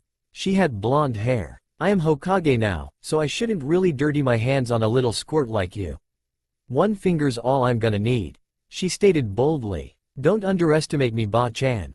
I'm gonna be Hokage one day," he heard himself say. He charged at the female, and felt her finger flick off a headband he'd been wearing.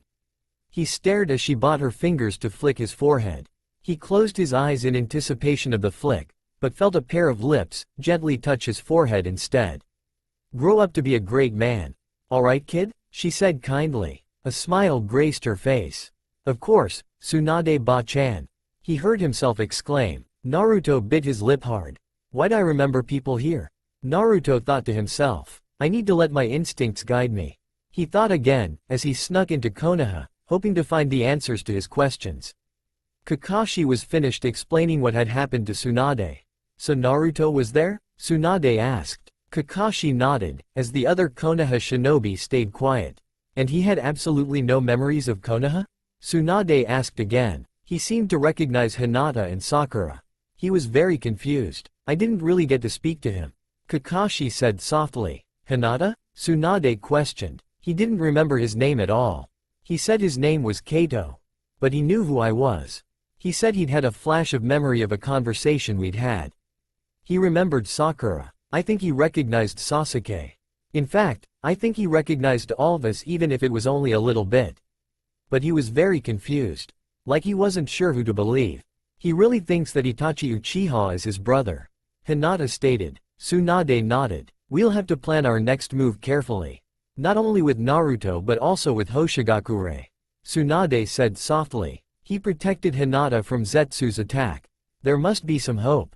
Sakura exclaimed. There's probably a lot of hope, depending on what Naruto does next. He didn't kill the diplomat, which means we still have a hope of salvaging the peace treaty with Hoshigakure. But we also have a chance to help Naruto. If any of you see him, just make sure to let him ask his questions, and answer them honestly. He's had enough lies. It'll help him if he sees familiar faces. Tsunade said. The group nodded. Sai was stood in a corner of the room, not really wanting to get involved. But for maybe the first time in his life, he was curious to see how this played out. Naruto crept through Konoha as silently as possible. He looked around surreptitiously. The buildings were the same as in his dream. He hadn't seen the old man, however. He made his way around in the shadows, hoping not to be spotted. He found himself next to what appeared to be a school. He looked at a lone tree swing, and something clicked again in his mind. Naruto was sat on the swing, looking around at the groups of playing children. He saw who he assumed to be Sasuke, also sitting alone under a tree. He saw a girl he thought to be Sakura, sat with who he assumed to be the blonde Kunoichi he'd seen with the group before. They were all considerably younger, but he just instinctively knew who they were. He also saw Hinata hiding behind a fence, watching him. He heard Sakura and the other girl talking. What are you going to do after school, Ino-chan? Sakura asked the blonde girl. I'm helping in the flower shop. Dad's on a mission, so Mum needs me to help out. Ino said happily. I have to help out at the sweet shop today too. Mum and Dad are busy. Sakura replied. Naruto stared at them, wondering where his own parents were. That was when a ninja came into the courtyard. He had spiky brown hair, tied into a ponytail and a scar across his nose. Come on everyone, break time is over. Back to class, the man yelled. Naruto, against his will, felt himself standing up and running over to the teacher. Iruka-sensei. He heard himself shout. Naruto was so very confused. Was the man a teacher or a friend? Maybe he was both. Maybe he didn't even exist. Naruto heard people coming and hid in the tree. He saw students run out into the courtyard. 3 of the students stuck out to him, and one of them in particular. Konohamaru-kun, are you okay? The girl of the 3 asked. I'm alright, Moegi. I was just thinking about Naruto Ni-chan. I wonder if he'll come back. Sasuke and Sakura keep saying he's going to, but it's been so long. Konohamaru stated. Konohamaru held a pair of goggles in his hands and looked very downhearted. Again, Naruto was faced with a flashback. Hey, it's a long road to become Hokage. Here, have these. Naruto said to the boy as he handed him the goggles. Konohamaru grinned widely. You mean it, boss? Konohamaru asked. Sure, I've already graduated. I've got a leaf headband. So you can use these goggles now. Just remember there isn't an easy road to becoming Hokage. One day we'll battle for the title of Hokage. Naruto said to the boy. He nodded vigorously. Okay Naruto Ni-chan, he exclaimed loudly. Naruto carried on watching as Konohamaru's 2 friends, Moegi and Udon, as Naruto found out, tried to comfort him. Then the very same teacher came out of the school as in his flashback. Okay everyone, break time is over. Back to class, he called out. As students filed in, Konohamaru ran up to the same Iruka-sensei. Iruka-sensei? He questioned softly. What's wrong, Konohamaru? Iruka asked. Do you think that Naruto Ni-chan will be back soon? He asked. I think he's going to come back to us one day, Konohamaru. That's something I know from the bottom of my heart. Iruka said gently. He has to come back. He promised he was gonna battle me for the title of Hokage. He never goes back on his word. Konohamaru exclaimed. Naruto bit his lip, as yet another flashback came to him. Naruto stood up and slammed his hand on the desk. Don't underestimate me. I don't quit and I don't run. I never go back on my word. I don't care if I stay a genin for the rest of my life. I'm still gonna be Hokage one day. He heard himself yell. He saw Hinata sat next to him smiling softly. Naruto felt so confused. Was everything I was told a lie? He thought to himself sorrowfully as he left the tree he was sitting in, and disappeared, with all the stealth he could muster. Sasuke and Sakura started walking down the street sadly. I want to see Naruto again, Sasuke. Sakura said softly. I know a way we can. Sasuke replied. Sasuke started walking in a different direction. Sakura followed after him quickly. Naruto found himself going through Konoha, sticking to the shadows. His hood never left his head. His face was never exposed. He was still so confused. He soon found himself at a rickety-looking apartment complex. He made his way to the top floor and stood outside the very same green door, with the window in the top. He touched the knob of the door, only for the door to open. The door creaked loudly, and Naruto cringed just from the loudness that broke the silence. He walked into the apartment and saw that the place hadn't been lived in for a while. He could see films of dust on everything. Yet images attacked him from every direction. Him sitting on the beat-up couch, him eating instant ramen at the kitchen table, him reaching into the beat-up refrigerator to pick up a carton of milk. Often it was out of date. He walked into what seemed to be the bedroom. He saw the bed, and a beaver hat left on the messy bed. He was assailed by images of himself, wearing the hat when he woke up. He walked over to the bedside table and picked up a picture frame that sat there. It was covered thickly with dust, but Naruto couldn't help feeling this need to remove the dust. He wiped the dust off with a rag he saw on bedside table next to the photo frame. What he saw took his breath away. It was him, as a 12-year-old. But what took his breath away were the people in the picture with him. He noted the silver-haired Junin that he'd seen with the others, protecting the diplomat. He looked exactly the same and Naruto felt a lump in his throat. He also saw the ones he knew as Sakura and Sasuke. Sakura was in the middle smiling, Sasuke was on the right side and he was on the left. The silver-haired Junin had his hands on top of their heads, ruffling their hair, it appeared. Naruto turned the picture over and saw that he'd written on the back of it, "Me, Sakura-chan, Kakashi-sensei and Sasuke Teme."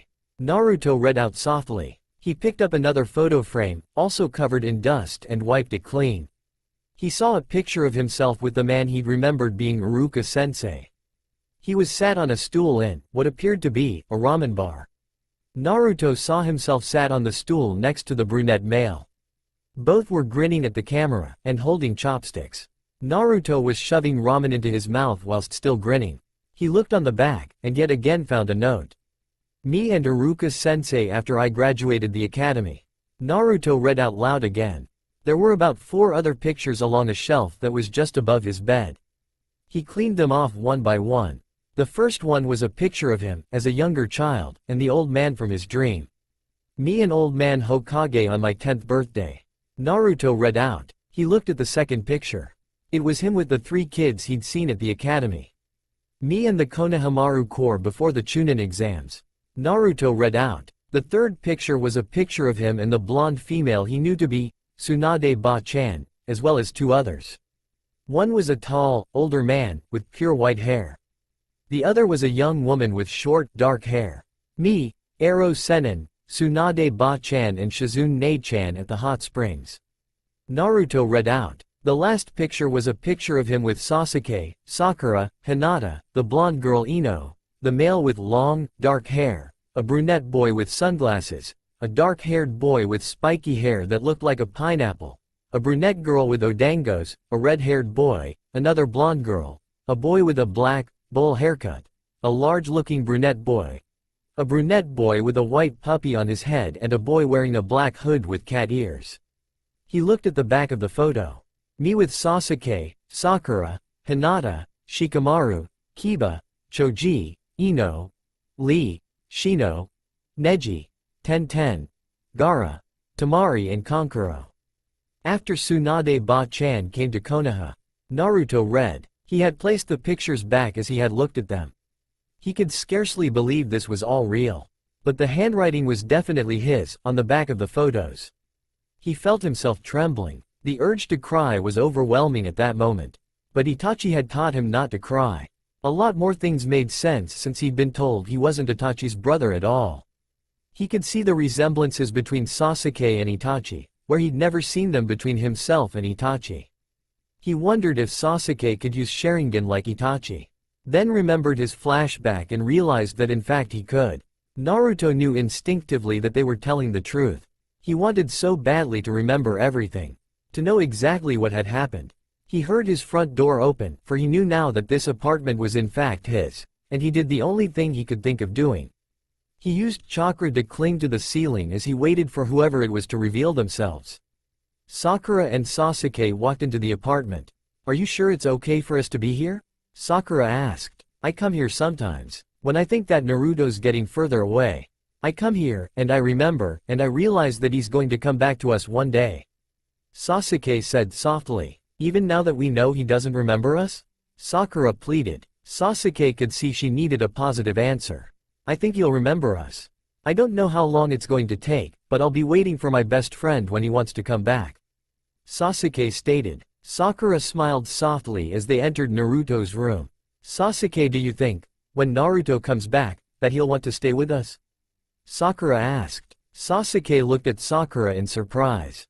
"He's always lived here. We're a team, Sasuke, and I stay with you now. I know that you painted that room and everything, but do you really think, deep down, that he'll stay with us?" Sakura asked. "I don't honestly know," Sasuke replied. "That doesn't mean you can't hope though," Sasuke added stoically, as Sakura nodded. That was when they looked at the photos on the side table and shelf across the top of Naruto's bed. "The photos have been cleaned," Sasuke said softly. "Didn't you do that?" Sakura asked. "No, I've never touched anything in here. Someone's been here," Sasuke stated. Naruto had listened to the whole conversation. He bit his lip and wondered how he could never know people missed him that much. That was when he heard the end of the conversation. He decided to reveal himself. He jumped down from his position, clinging to the roof, making Sasuke and Sakura jump. Sakura jumped back, and Sasuke pulled out a kunai, until he saw the glint of Naruto's familiar necklace. He felt his eyes widen as he put away his kunai. "Naruto?" Sasuke asked. He saw his old friend pull his hood down, and Sasuke was forced to see just how much Naruto had grown. "I believe you all now," Naruto said softly. "Do you remember us?" Sakura begged. Naruto shook his head and Sasuke felt his heart drop. "I keep getting images. Everywhere I look. Everything in here makes me have flashbacks. The pictures." Naruto looked over at the pictures. "They all have my handwriting on the back. I wish I could remember everything fully. I don't know why I can't," Naruto said softly. Sasuke saw tears creeping down Sakura's cheeks. Naruto looked so confused. "I want to. I look at those pictures and everyone in them looks happy to be there. I want to remember what their friendships were like." Naruto trailed off when Sakura threw her arms around his neck. Sasuke gave a soft smile.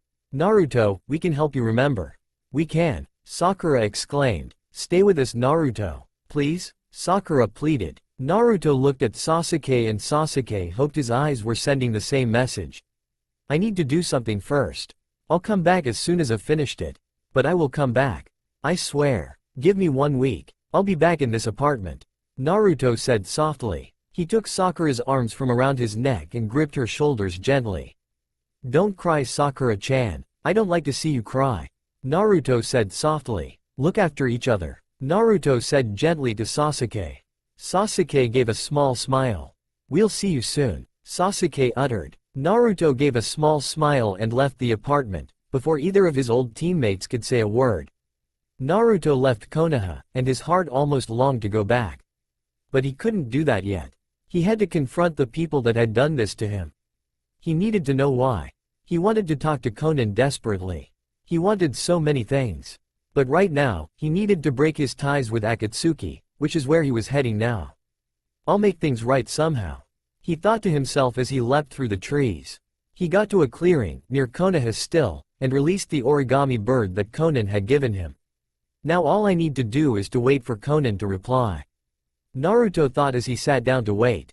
Konan looked out of her window and saw one of her origami birds heading towards her. She cupped a hand around it delicately and opened the message. She bit her lip as she recognized the handwriting. "Nei-chan, meet me at the border between Konoha and Suna. I need to talk to you.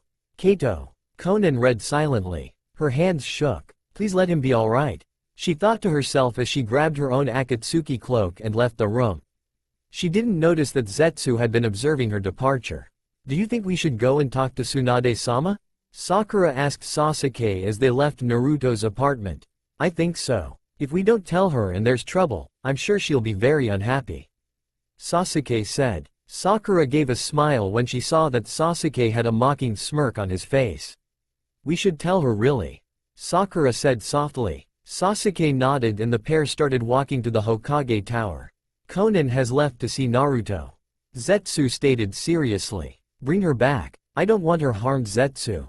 I'll make that clear now. You will not hurt her in any way. Pain stated. Zetsu nodded. Listen in to their conversation. I want to know exactly what contact she has with the boy. I want to know how it can be exploited. Pain stated. Zetsu nodded again and disappeared. That seems rather cruel. Itachi stated. Pain glared at him. You care for the boy, do you? Pain asked. I've grown fond of him. He is easily manipulated, however. Itachi replied. So there's no love in you, for the boy you adopted as a brother? Pain asked. Itachi glared at his leader furiously. Pain just laughed. We'll see what Zetsu reports back. Pain said, as Itachi glared even more. Naruto was sat in an empty bar. It had been deserted years ago, but Akatsuki members met there often.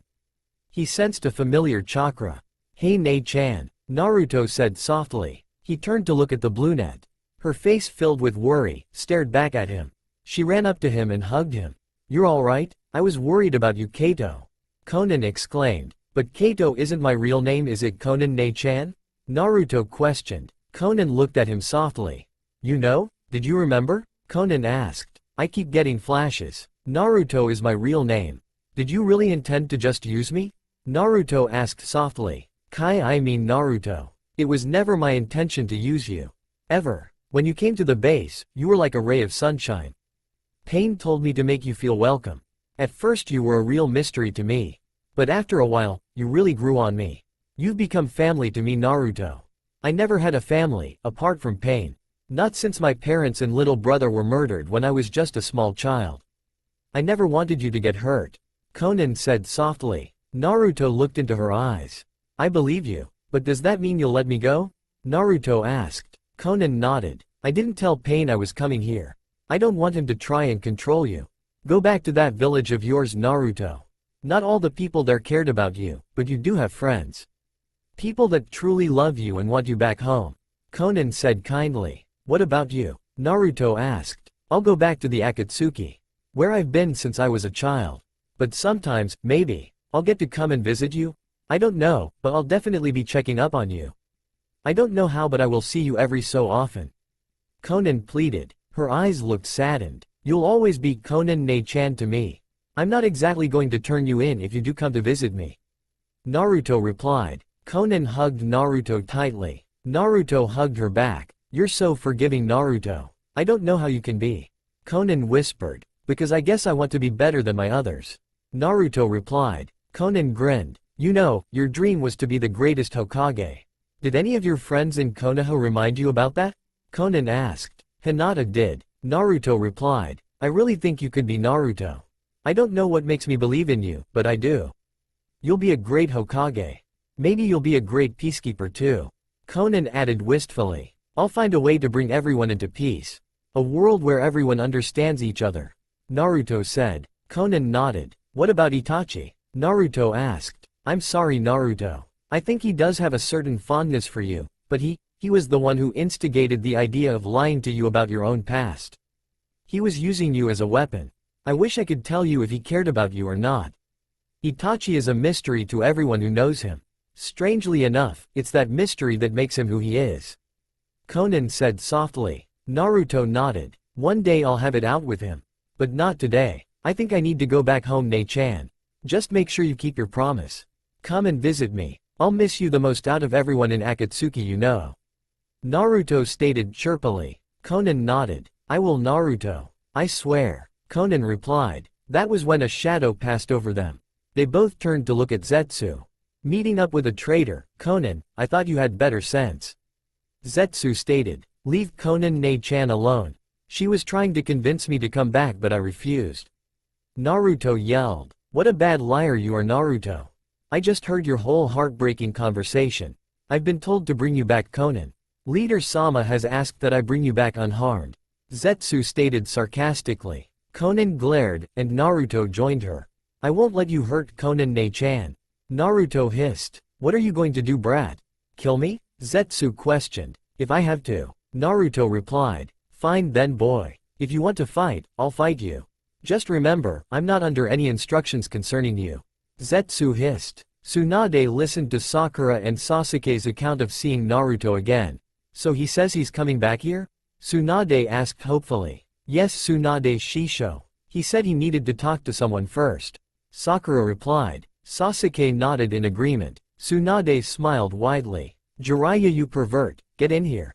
Tsunade called. Jiraiya, as usual, hopped in through the window, grinning like a nutcase. I suppose you just heard the conversation?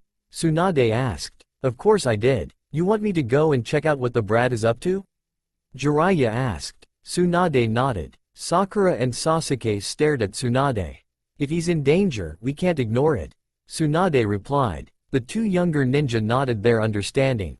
Naruto pulled out his sword and Zetsu got into a fighting stance. No, Zetsu, leave him alone. Konan yelled. I don't follow your orders, Konan. Zetsu stated. Konan couldn't help but feel like her breath had been stolen, when Zetsu launched a flurry of punches at Naruto. Naruto, being as smart as he was, managed to dodge every single blow. He went after Zetsu with his sword, but Zetsu was extremely talented, as all Akatsuki members were, and dodged Naruto's slices. Kicks, punches and hits were let loose on both sides, and both sides were dodging, or taking minimal damage. That was until Zetsu flew past Naruto at a speed that didn't seem quite human. He pulled out a kunai, aiming to take down Konan. Naruto gave chase, going at his own impossible speeds. He threw himself in front of the kunai, meant for Konan. But before Zetsu could bury his weapon into Naruto's flesh, he fell to the floor. Time seemed to slow, then speed up, as Naruto realized that Zetsu was dead. Konan and Naruto saw a kunai sticking out of Zetsu's back. Their gaze trailed over the dead Zetsu, towards the door. There standing in the doorway was none other than Itachi Uchiha. Naruto and Konan stared at Itachi in wonder. Why did you save me, Itachi? Naruto asked. Because you remind me of Sasuke. So much so that I felt the need to protect you. Itachi said softly. I don't get that in the slightest. You brought him to us, Itachi. You took advantage of his memory loss. Konan stated. If I hadn't, then what would have happened, Konan? He would have had the Kyuubi removed from him, and he would have been killed in the process. I wanted to save him. At first it was to try and keep one bond alive for my brother, but as you've said, the brat grows on you. Itachi replied. Konan looked down at the floor. Why does Sasuke hate you so much, Itachi? I know that I knew, but I just can't remember. Naruto asked, his face completely serious. I was accused of murdering the whole Uchiha clan. Apart from Sasuke. Itachi answered. Did you kill them? Naruto asked. Yes. Itachi's answer was as quick and effective as a hammer blow. But, why would you do that? Naruto asked. Itachi took a breath and sat on one of the bar stools. I wanted to protect Sasuke. Itachi was trying to avoid the whole story and Naruto could tell. Why would he need protecting from his family? Naruto asked. If I tell you, I must ask you to promise, never to breathe a word to Sasuke. He thought our family were perfect. He can never know the truth. Itachi replied. Naruto thought for a few moments. Then nodded his head. I promise he'll never hear it from me. Naruto replied. Itachi visibly relaxed. Then he started his tale. It started when I got promoted to Anbu. Itachi said. Itachi walked home from another mission. He'd been accepted into Anbu, and he knew his father was waiting for him to come and tell him of his triumph. He walked into their family meeting room without a word and knelt before his father. Your entry into Anbu was a success, I assume? His father asked. Itachi nodded. It went as well as you expected it to. Itachi replied. Good. Why did you insist upon me going to Sasuke's inauguration ceremony? His father hissed. He'd suspect something was wrong if you didn't go. You are his father after all. Itachi replied. He received a slap to his face. Don't call me that creature's father. Keep in mind that he's not a brother of yours. He's a demon. Now that you're a part of Anbu, you can help rid us of him without any trace. His father stated angrily. He got up and left the room, leaving Itachi to bite his lip angrily. How can you hate Sasuke for carrying a creature that you had placed inside of him yourself? Itachi thought. He heard a noise near the door. He turned to see Sasuke staring at him oddly. Why does father look angry, Aniki? Sasuke asked. His face filled with confusion. He just didn't like something I said, Sasuke. Itachi replied. He can never know that his own father and clan think so little of him. Itachi thought. I made it into Anbu. Itachi told his brother. Sasuke grinned widely. If it was possible, Sasuke looked happier about the promotion than Itachi was. That's great, Aniki. Did you tell father yet? He'll be happy when you do tell him. He wanted you to be in Anbu. Maybe you can help me with my shuriken jutsu. Sasuke exclaimed happily. I'm sorry Sasuke, not today. Itachi replied. Sasuke looked at him, mouth pouting cutely, and Itachi poked him in the forehead. Ow, do you have to do that, Aniki? Sasuke asked. Itachi got up from where he was sat and ruffled his little brother's hair affectionately. I'll see you soon, Sasuke. Itachi stated and left the room, leaving his small brother to ponder as always. Itachi glared at his father as they faced each other. You want Sasuke to love you before he dies, father? Having second thoughts about ending his life? Itachi asked. He was angry that his father was manipulating his little brother. As you keep saying, he'd be suspicious if we act differently towards him. I attempted to teach the brat a jutsu, and he can't do it. It's not going to make a difference. His father stated angrily. I'm not going to let you manipulate Sasuke anymore. He's my little brother, not a pet project. Itachi yelled. His father stood up, towering above Itachi. Are you intending to betray this clan? All the members of our clan know what Sasuke is. I will not risk the danger of his becoming unstable. If you can't commit the deed, I'll find someone who will. Fugaku Uchiha hissed out at his eldest child. Itachi glared. Who, father? Is there someone so sick they'd want to kill a 7-year-old child from their own family?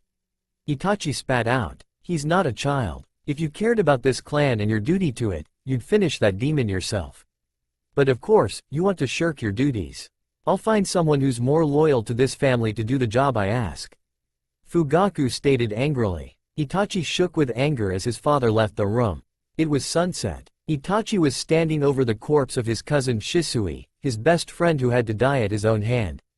Fugaku had indeed found a replacement to kill Sasuke, and Itachi had just made sure that the replacement was out of commission. Killing Shisui hadn't been easy. In fact, it had been the hardest decision he'd ever had to make, but he'd done it anyway. To protect his baby brother. As Itachi went through the Uchiha estate, a few weeks later, he heard people whispering wherever he went. That's Itachi, isn't it? Isn't he suspected of killing Shisui? Apparently his brother did it, and they're trying to keep it quiet. They say he's a Jinchuriki. He needs to be killed. We can't put the village in danger. We must protect our clan's honor. Itachi heard whispers like that wherever he went within the clan's estate. He knew Sasuke would never hear these whispers. His clan were too frightened of him. Itachi knew his father had started the rumors. His father knew that he had killed Shisui, but he didn't want to lose his only heir. Sasuke wasn't important enough to their father. He knew his father was trying to incite an attack against Sasuke. Especially when he'd mastered the Grand Fireball Jutsu. Itachi bit his lip angrily as he heard a few men talking about getting rid of the demon tonight, and his blood ran cold. Stop it, Itachi. Your father wouldn't do such a thing. He loves you and your brother. Itachi heard his mother yell as he fought his own father. His father looked like a man possessed. He managed to trip Itachi and send him sprawling to the floor. Sheer anger made him fight on. Fugaku prepared to run Itachi through, and that was when Makoto Uchiha threw herself over her eldest child's body. Itachi's eyes widened as he heard the impact of the sword to his mother's body. The look of pain that crossed his mother's face would be etched into his mind forever. Makoto Uchiha collapsed, and Itachi gently moved her so that she was lying down on her back. Her blood created a puddle around her on the floor. Fugaku looked at his sword like a man in shock. Look after your little brother, Itachi. Look after Sasuke. Make sure both of you are safe.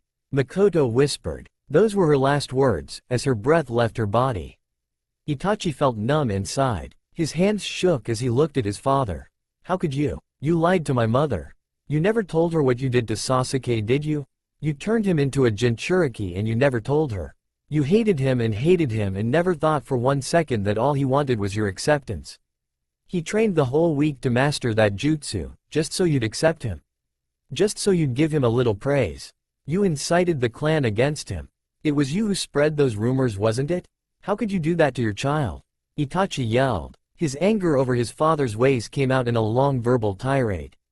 Fugaku Uchiha looked at Itachi angrily. You refused your duty to this family. You gave me no choice. You attacked me, your own father, without remorse. Killed your cousin Shisui, your best friend. For what? A demon container? Now your mother is dead. Soon that boy will be dead. It's time to make a decision. On whose side do you wish to be? Fugaku yelled back. Itachi glared at Fugaku with nothing but hatred. I chose my side a long time ago. Sasuke is my baby brother. He depends on me. I choose him above all others. No one is alive to kill Sasuke. I finished them all off. If mother had insisted on Sasuke's death, I would have killed her too. But I knew she had no idea. You never told her the truth for her to have any opportunities to make a decision. I won't allow you to hurt Sasuke. I've lost everything that matters to me today, but not him. Not yet, so you might as well give up, father. Itachi stated calmly. Fugaku looked horrified. You killed everyone? Fugaku asked shakily. Everyone, Itachi replied. There were no children, apart from Sasuke and I, here. Everyone was older than me apart from Shisui. But Shisui and I were the same age. If I could fight with and kill my best friend, father, what shocks you so much about me killing everyone else? Itachi asked. Fugaku Uchiha looked at his eldest child with loathing. You murdered your own kin. Fugaku yelled. You would murder your own kin. Wasn't it supposed to be me on the end of your sword instead of my mother? Didn't you plan to kill Sasuke? Then you have the nerve to talk to me about kin? Itachi asked. Fugaku growled angrily and jumped forward to attack his son. Itachi used his own sword to run his father through. You will never hurt anyone again, father. You and this clan are through. Sasuke will make this clan a better one. Itachi hissed. He let his father drop to the ground. That was when he heard running footsteps. Sasuke burst into the room. He looked terrified. He didn't even seem to see Itachi at first. Mother? Father? Sasuke said softly. He looked at his butchered parents, tears streaming down his cheeks, and then he saw Itachi. Aniki? Who did this? Everyone's dead. Aniki! Sasuke exclaimed pitifully. It was this moment that Itachi had decided to lie. This moment that Itachi would tell his brother that he'd murdered the clan to test his potential. I can never tell him the truth about them. He'd never understand. Itachi thought as he told Sasuke the lie that would last for the rest of their lives. Naruto and Itachi stared at each other. Sasuke's a Jinchuriki? Like me? Naruto asked softly. Itachi nodded. Naruto had always known he was a Jinchuriki. Even without all of his memories, he'd been quick to find out about the Kyuubi, who lived in a place deep within him. Naruto had come into contact with Kyuubi on more than one occasion, whilst training and meditating. Though the demon fox had never addressed him by his name, only as brat. Naruto wondered why the fox had never said anything to him about who he was. But dismissed the thought, as he realized the fox would have no need to tell Naruto anything. They weren't exactly friends after all. For the Goyubi, the five-tailed bull. He doesn't know Naruto. He can never know, Itachi stated. But he's in danger and he doesn't even know it. Naruto yelled. Naruto knew, from experience, just how dangerous being a Jinchuriki could be. No, he isn't in danger. The beast has never attempted to escape Sasuke. Either his will is strong, or the beast just likes it where he is. Either way, Sasuke seems to have it under control. Sandaime knew what had happened. I told him what I had done, what my father had done, and I left it in his hands. Itachi said. Naruto nodded his understanding. But what about Tsunade Ba-chan? Shouldn't she know? Naruto asked. There is a letter for the new Hokage in a special compartment of the Hokage's desk. You may tell her about it, if you choose to. She will make the decision to tell Sasuke or not. But I'm asking you not to tell him. You're his friend. He wouldn't accept the information well from you. Itachi stated. Naruto sighed and nodded his head in agreement. I suppose that means that I'll be bringing Itachi to visit too. Konan joked. You do realize we will have to tell Pain that you killed Zetsu, right? Itachi asked blandly. Naruto nodded. I understand. Say what you need to say. I'll tell Tsunade Ba-chan what happened. If you choose to come back to the village, I'm sure it won't bother her. But be careful just in case. Naruto replied. At that point, both Konan and Itachi said their goodbyes and left, leaving Naruto to make his way back to the village. None of them knew that they had been watched. Jiraiya saw Naruto and decided to keep the conversation to himself. And of course Tsunade. He jumped down from his hiding place next to Naruto. Naruto jumped in fright. He glared at the white-haired man. "I know you, right?" Naruto asked. "Know me? Of course you do. I'm the all-powerful Toad Sage Jiraiya." Jiraiya was cut off by Naruto staring and laughing. "Hey, that's highly insulting, Gaki," Jiraiya stated irritably. "Ero Sennin," Naruto yelled through his laughter. Jiraiya saw the note of recognition in the boy's eyes and decided, just this once, to let it go. Sasuke and Sakura waited at the gates until midnight. Neither of them moved, hoping for a glimpse of their friend. That was when Sakura made out a white blur through the trees. "Someone's coming, Sasuke," Sakura exclaimed. They watched as Jiraiya landed in front of them with Naruto in tow. Sakura threw her arms around Naruto's neck and hugged him tightly. Sasuke lightly punched Naruto in the shoulder. Naruto punched him back. The two boys smirked at each other. Sakura just held on tightly to Naruto, subconsciously afraid that if she let him go he would once again disappear. "Come on, Naruto. Why don't you come back with us?" Sasuke asked. "Yeah, I think I will. I need to go and see Tsunade Ba-chan in the morning though." Naruto replied. "I'll come and get you, Gaki," Jiraiya said. Before Naruto could agree, the white-haired male disappeared. "Come on, Naruto. Let's go home," Sakura said excitedly. Naruto nodded, as Sakura linked arms with him and Sasuke. She started leading them towards the Uchiha estate.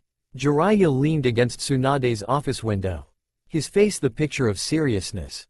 Tsunade's face was grave-looking. "Do you believe what Itachi said?" Tsunade asked. "It depends. If you find the letter from Sarutobi-sensei, it's probably all true. If so, it's your decision to tell the boy or not," Jiraiya replied. Tsunade gnawed at her lip for a moment. "I need to think about this," Tsunade said. She looked shell-shocked, and Jiraiya understood why. The idea that they'd had two Jinchuriki in their village instead of one, all this time, and no one had had a clue. It was a frightening prospect. "Naruto will be telling you in the morning." Itachi asked him to keep it secret from Sasuke, which he promised to do, but he also promised to tell you the whole story, Jiraiya said. Tsunade nodded. "I need to compose myself before he talks to me." "Is he safe?" Tsunade asked. "He's with Sasuke and Sakura. They're taking him home with them," Jiraiya replied. A grin spread across both of their faces.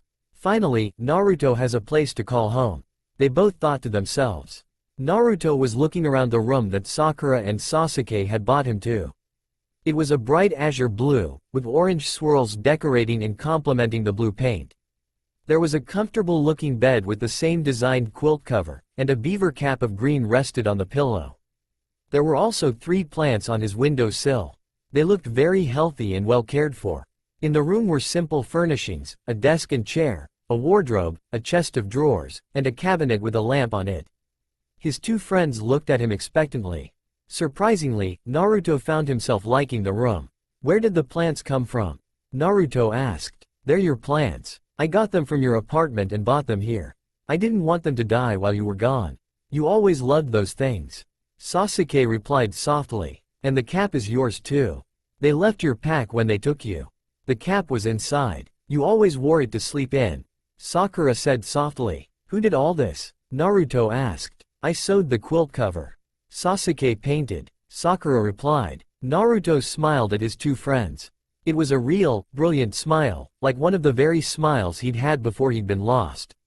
"Thanks," Naruto said softly, his voice full of emotion. Sakura and Sasuke didn't say anything. "We all need some sleep. Everyone will be glad you're back, Naruto," Sasuke said. Naruto nodded. "Yeah, it's been kind of a long day," Naruto replied. Sasuke and Sakura left the room and Naruto got ready to go to sleep. He placed the cap on his head and crawled under the covers, and for the first time in a long time, he drifted off to sleep feeling completely safe. Tsunade hated to look at the letter she'd found. It had been where Itachi had told Naruto it would be. She opened it that morning, feeling like she was about to seal someone else's fate. "To my successor. I'm growing older, and as things stand I doubt I will be choosing the next Hokage. Whoever you may be, congratulations on the post. With this job, however, comes great responsibilities.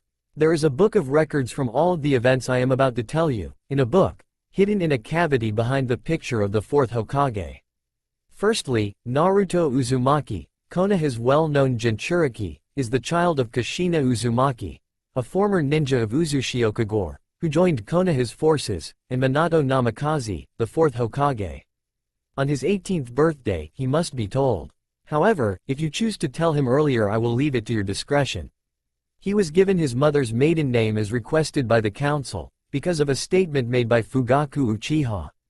He stated that letting people know the Hokage had created a Jinchuriki out of his own child would make us look weak in the eyes of the other nations. Of course I knew it was because he didn't want his old rival to have any more of an advantage in death over him.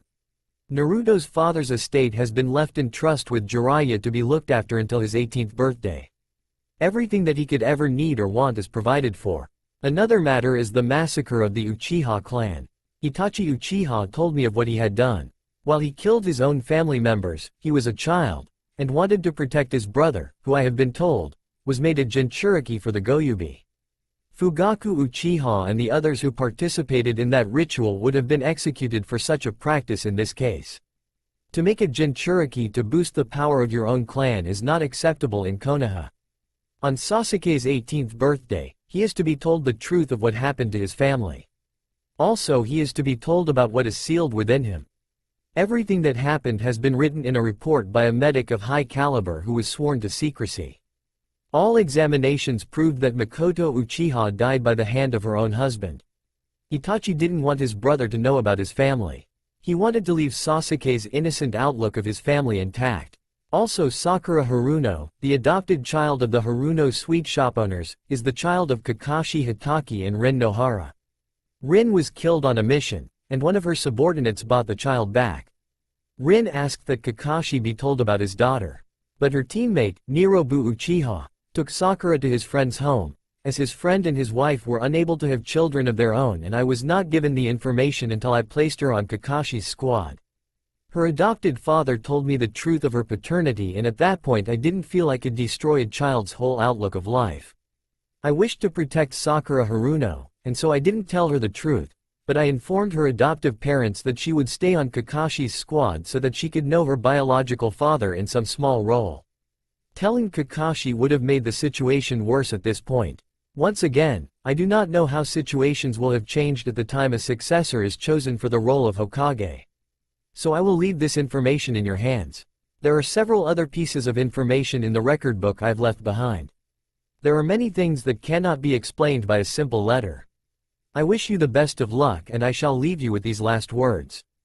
Being Hokage is not just about doing what you think is best, but also what is right, no matter the situation. Yours sincerely, Hiruzen Sarutobi, Sandame Hokage. Tsunade sighed. How in the name of God am I supposed to tell these kids this stuff, and not tear their whole world apart? Tsunade questioned out loud. She found the book quickly after that. The reports of the Uchiha clan were extensive. It appeared that Makoto had been killed trying to shield someone. Tsunade guessed it must have been Itachi. Tsunade remembered Makoto as a good, kind woman, who wouldn't hurt a soul. Fugaku and the other members of the Uchiha clan had been killed by Itachi. But he'd admitted to doing that. Tsunade sighed as she'd read over those reports. He was just 12 years old and he made a terrible choice to protect his brother. Tsunade thought. She also wondered what she would have done in his situation. She quickly removed herself from that train of thought. She knew it would only hurt her to think about it. Of course, she read through the reports on Rin Nohara's death. Rin Nohara had been run through, deflating one of her lungs, and puncturing one of the main arteries to her heart. The medic who treated had just enough time to perform a caesarean and save her child, who Rin had named Sakura. The baby was healthy, and after holding her child once, Rin Nohara slipped away, from blood loss to her heart. She had revealed the father of her child to be Kakashi Hitaki in a personal diary that had been bought back with her belongings. Tsunade sighed sadly to herself as she pondered the fate of her younger apprentice. Rin had been a medic nin, so Sakura's talent for it was not a surprise. In fact, it was more explainable than it had been before, with Sakura having no ninja parents. She knew that she had to tell Sasuke about his hidden past. Should the Goyubi decide to try and control its host, then Sasuke wouldn't have a chance of fighting back without foreknowledge. So despite how negative the reaction she might get, telling Sasuke was something she had to do. Tsunade also had to think about what to say to Sakura and Kakashi. After all, Sakura's parents had disowned her. Sakura had no one. The idea of her apprentice being alone in the world when she didn't need to be, weighed heavily on Tsunade's heart. She decided that she should also tell Sakura and Kakashi what she had found out. Naruto, however, she knew she couldn't tell yet. Not until he remembered who he was fully. He needed to have a full memory and no distractions before she could tell him the truth about his parents. I don't want to damage him more than he already is damaged. Tsunade thought to herself sadly. She saw Jiraiya hop in through her window. Jiraiya, go and get Naruto, Sakura, Sasuke and Kakashi. Bring them here. Take Kakashi, Sakura and Sasuke to stay with Shizune until Naruto and I have talked. Then I want you to send Kakashi to me after I've spoken to Naruto. Tsunade stated boldly. What did you read? Jiraiya asked. Tsunade showed Jiraiya the letter and book. Jiraiya's eyes went wide, as he let out a low whistle through his teeth. Sarutobi-sensei definitely knew how to keep a secret. This book holds all the dirty dealings of the Uchiha clan before Itachi wiped them out. Jiraiya stated. That's not all it holds. Tsunade said softly. I know. I'll go and get them. Jiraiya said kindly. He left, letting Tsunade go back to her thoughts. There were many things in that little book that she needed to ponder over. Kakashi was watching his students sparring in the Uchiha compound's training ground. Naruto had improved a great deal, but he was careful how he attacked his teammates. Sakura came and sat down next to Kakashi to watch her two male teammates spar. Kakashi-sensei, do you think we can ever get back to the way we were before? Sakura asked softly. Kakashi ruffled Sakura's pink hair. We'll never get back to exactly the way we were, Sakura. But we'll be closer. I think that's somehow better. Kakashi replied. Sakura smiled softly, and Kakashi was reminded of his late teammate. I wonder what you would have been like now, Rin. Kakashi asked in his mind. What are you thinking about, sensei? Sakura asked. Nothing much, Sakura. It appears we have company. Kakashi replied, as he felt the presence of another chakra. Sasuke and Naruto also noticed, and the group turned to see Jiraiya turn up.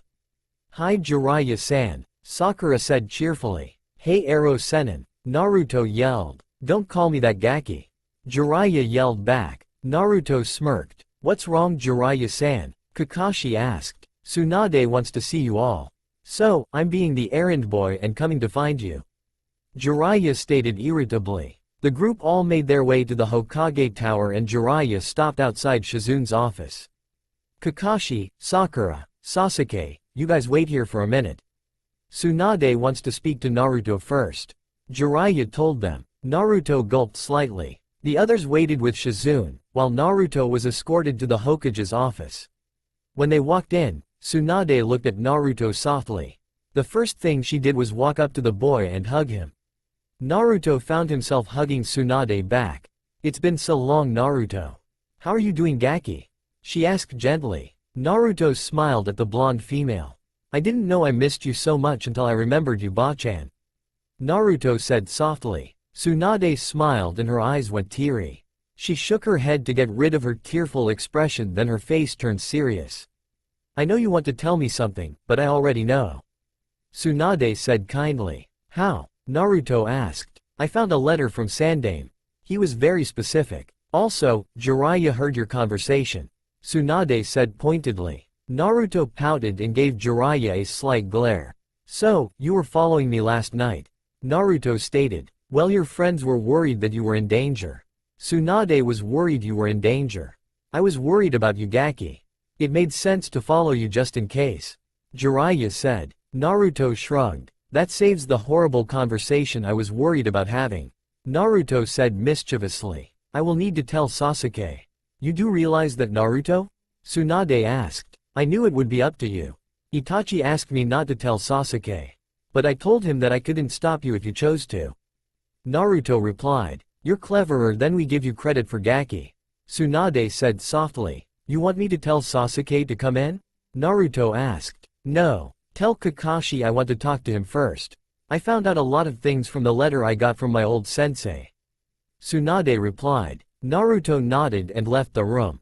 Kakashi watched as Sakura and Sasuke just looked out of the window. He heard the door open. Kakashi-sensei? Naruto questioned quietly. Yes, Naruto? Kakashi asked. Tsunade Ba-chan wants to talk to you. Naruto replied. Kakashi nodded and got up, leaving his students to their own devices. He walked into the office, wondering what Tsunade might want to speak to him about. Kakashi, you might want to sit down. Tsunade told him. I'd rather stand, Kakashi replied. Tsunade sighed. The first thing I want to ask is, does Sakura have any contact with the Harunos? Tsunade asked. No, they disowned her, and haven't spoken to her, since I took her to gather her things from her room there. They seem to have adopted another child, as a replacement I suppose. Kakashi answered. How much do you know about your late teammate, Rin Nohara's death? Tsunade asked. She was sent on a year-long mission. 6 months later, her team returned. I was told she'd been killed. Kakashi trailed off. I hate thinking about Rin's death. Why does she have to ask this now? Kakashi thought to himself. Tsunade-sama, what has this got to do with Sakura? Kakashi asked. There were a few things you weren't told about her death. She was indeed killed on her mission. Just before she died, a doctor performed a caesarean and saved her child. A daughter that she named Sakura. Tsunade said. Kakashi's eyes went wide. What? Kakashi looked at Tsunade with not only confusion but anger. What are you talking about? Kakashi asked. Rin left this village pregnant. She didn't tell anyone until she was injured, fatally. She knew she would die, and asked for the child she was carrying to be saved. One of her team members, Nirobu Uchiha, brought the child back here. He gave her to the Harunos, who were unable to have children of their own, and who he was great friends with. This was against Rin's last wishes. Tsunade told Kakashi slowly. A child? Rin had a child? Kakashi found himself stuttering as he sank down into a chair. Haruno? Sakura is Rin's daughter? Kakashi burst out. Rin's last wish was that Sakura be given to her father. Tsunade said softly. Kakashi blinked in confusion. She named you as the father, Kakashi. I need to know if that's possible. Tsunade asked. Kakashi felt like he'd gone into a daze. Me and Rin, that only happened once. We both agreed we shouldn't have. She was pregnant? Why didn't she tell me? Kakashi questioned in his mind. Yes, it is more than possible. Kakashi said softly. Sakura's my daughter? Kakashi questioned silently. Tsunade nodded. I didn't want to tell her until I knew all the facts, Kakashi. I think she deserves to know the truth about herself. What I want to know from you now is, will you accept or reject her? Tsunade asked. Kakashi growled angrily under his breath. I would never reject my own child, Tsunade-sama. If I had known I had a child, I would have spent every day of my life raising her. I want to know how Rin's wishes were forgotten, in all honesty. Kakashi questioned. It appears that it was Nirobu Uchiha who ignored her wishes. By the time Sandame knew that she was your child, she'd already called the Harunos her parents for 12 years. Tsunade replied. What? Kakashi asked. He was even more confused. When the Harunos found that Sakura had been placed on your team, they wanted for her to be put in a different squad. They knew you were her father biologically. Nirobu Uchiha must have told them. But they didn't see fit to tell you themselves. They didn't want her growing an attachment to you, I suppose. Sandame said that you and she should know each other, even in some small way. After all, they'd robbed you of the chance to be a family. That doesn't have to be the case anymore, Kakashi. Tsunade told the silver-haired Junin. Kakashi nodded with certainty. How am I going to tell her all of this?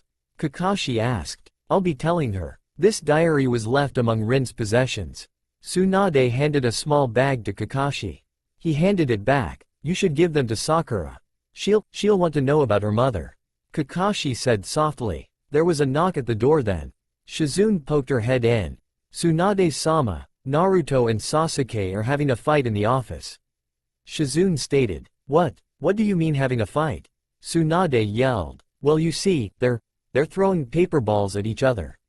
Shizune replied. She looked as confused as Kakashi and Tsunade felt. Are you serious, Shizune? Tsunade asked. Shizune nodded. They're balling up paper and throwing it at each other. I've never seen such a strange thing in all my life. Shizune stated. Kakashi stood up and made to leave the room. I'll go and deal with them. Kakashi said. A tone of amusement was evident in his voice. I bet you will. You'll probably encourage them. Tsunade stated. All three ninjas smirked to themselves. Kakashi left the room then. Shizune, can you go and get Sakura please? Tsunade asked. Shizune nodded and Tsunade prepared herself mentally for what she was about to tell her young apprentice. Sakura had been watching her friends have a stupid paperball throwing contest for the last 20 minutes. I've never seen them act like normal kids before, Sakura thought to herself. She saw Kakashi come in then. He gave her the strangest look. Is something wrong, Kakashi-sensei? Sakura asked. No, Sakura. Everything's fine, Kakashi replied. Wow, he's acting strange. Why is everyone so weird today? Sakura thought to herself, as Shizune came back into the room. Shizune gave her a smile. Sakura, Tsunade-sama wants to speak to you, Shizune said softly. Sakura nodded and left the bedlam of the office, where Kakashi-sensei had just joined in the paper ball fight. Sakura walked up to the office door and knocked politely. Come in. She heard Tsunade call from the inside of the room. Sakura opened the door and walked in. As soon as she saw the expression on her teacher's face, she immediately felt as though Tsunade were about to tell her something extremely serious. You wanted to see me, Tsunade Shisho? Sakura asked softly. Yes, Sakura. There's something I need to tell you. It would be best if you sit down, Tsunade supplied. Sakura sat down in a chair in front of the desk.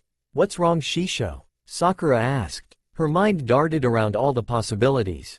There's something very important that I need to tell you and I want you to listen carefully to what I'm going to say, Tsunade said softly. Sakura nodded, waiting for Tsunade to carry on. This is going to be difficult to tell you, but it's something you need to know. I found a letter from Sandame. It stated quite a few things that were left to my discretion whether I chose to disclose the information or not. There was a piece of information that pertained to you, Sakura. Are you following me so far? Tsunade asked. Sakura stared at Tsunade with wide eyes. Why would Sandame have information about me? What did I do? Sakura asked. No, Sakura, you didn't do anything. This is something that was done to you, Tsunade said kindly to her student. Sakura was very confused. What was done to me? Sakura asked. Tsunade sighed. The Harunos adopted you, Sakura.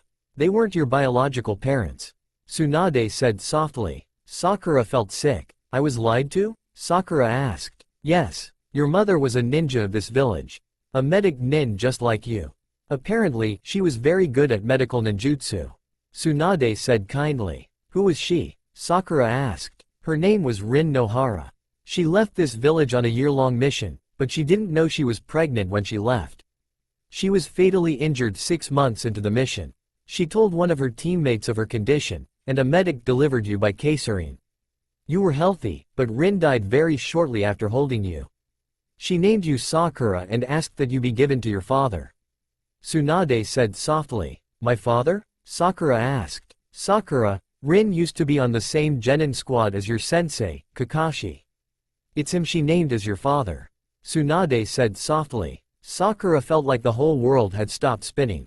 Is it true? Sakura asked. Kakashi was just as shocked as you were when I asked him. He never knew that Rin was pregnant. But he said it's more than a possibility, Tsunade told her young student. Sakura blinked and looked down at the floor shakily. Did he not want me? Is that why I got adopted? Sakura asked softly. No, Sakura, don't think that. Kakashi didn't even know you were his child until today. He told me that if he had known he would have raised you himself. He thought you were really their child, Sakura, Tsunade said softly. Sakura felt tears come to her eyes. Why wasn't I given to him then? Sakura asked. Why was I lied to? Sakura added. Tears streaked down her cheeks. She looked at Tsunade, begging for an answer. The teammate of your mother's that brought you back to Konoha. His name was Nirobu Uchiha. He decided on his own to give you over to the Haruno family. He never told anyone about your parentage apart from your adopted parents. Why they never told anyone? I don't know the answer to that, Sakura. You'd need to ask them that yourself, Tsunade said softly. Can I talk to I mean to my father for a minute? I guess that's what I should call him, Sakura uttered. Sure, I'll let you two talk by yourselves for a minute, Tsunade said softly. Sakura nodded, and she watched as Tsunade got up from her desk chair.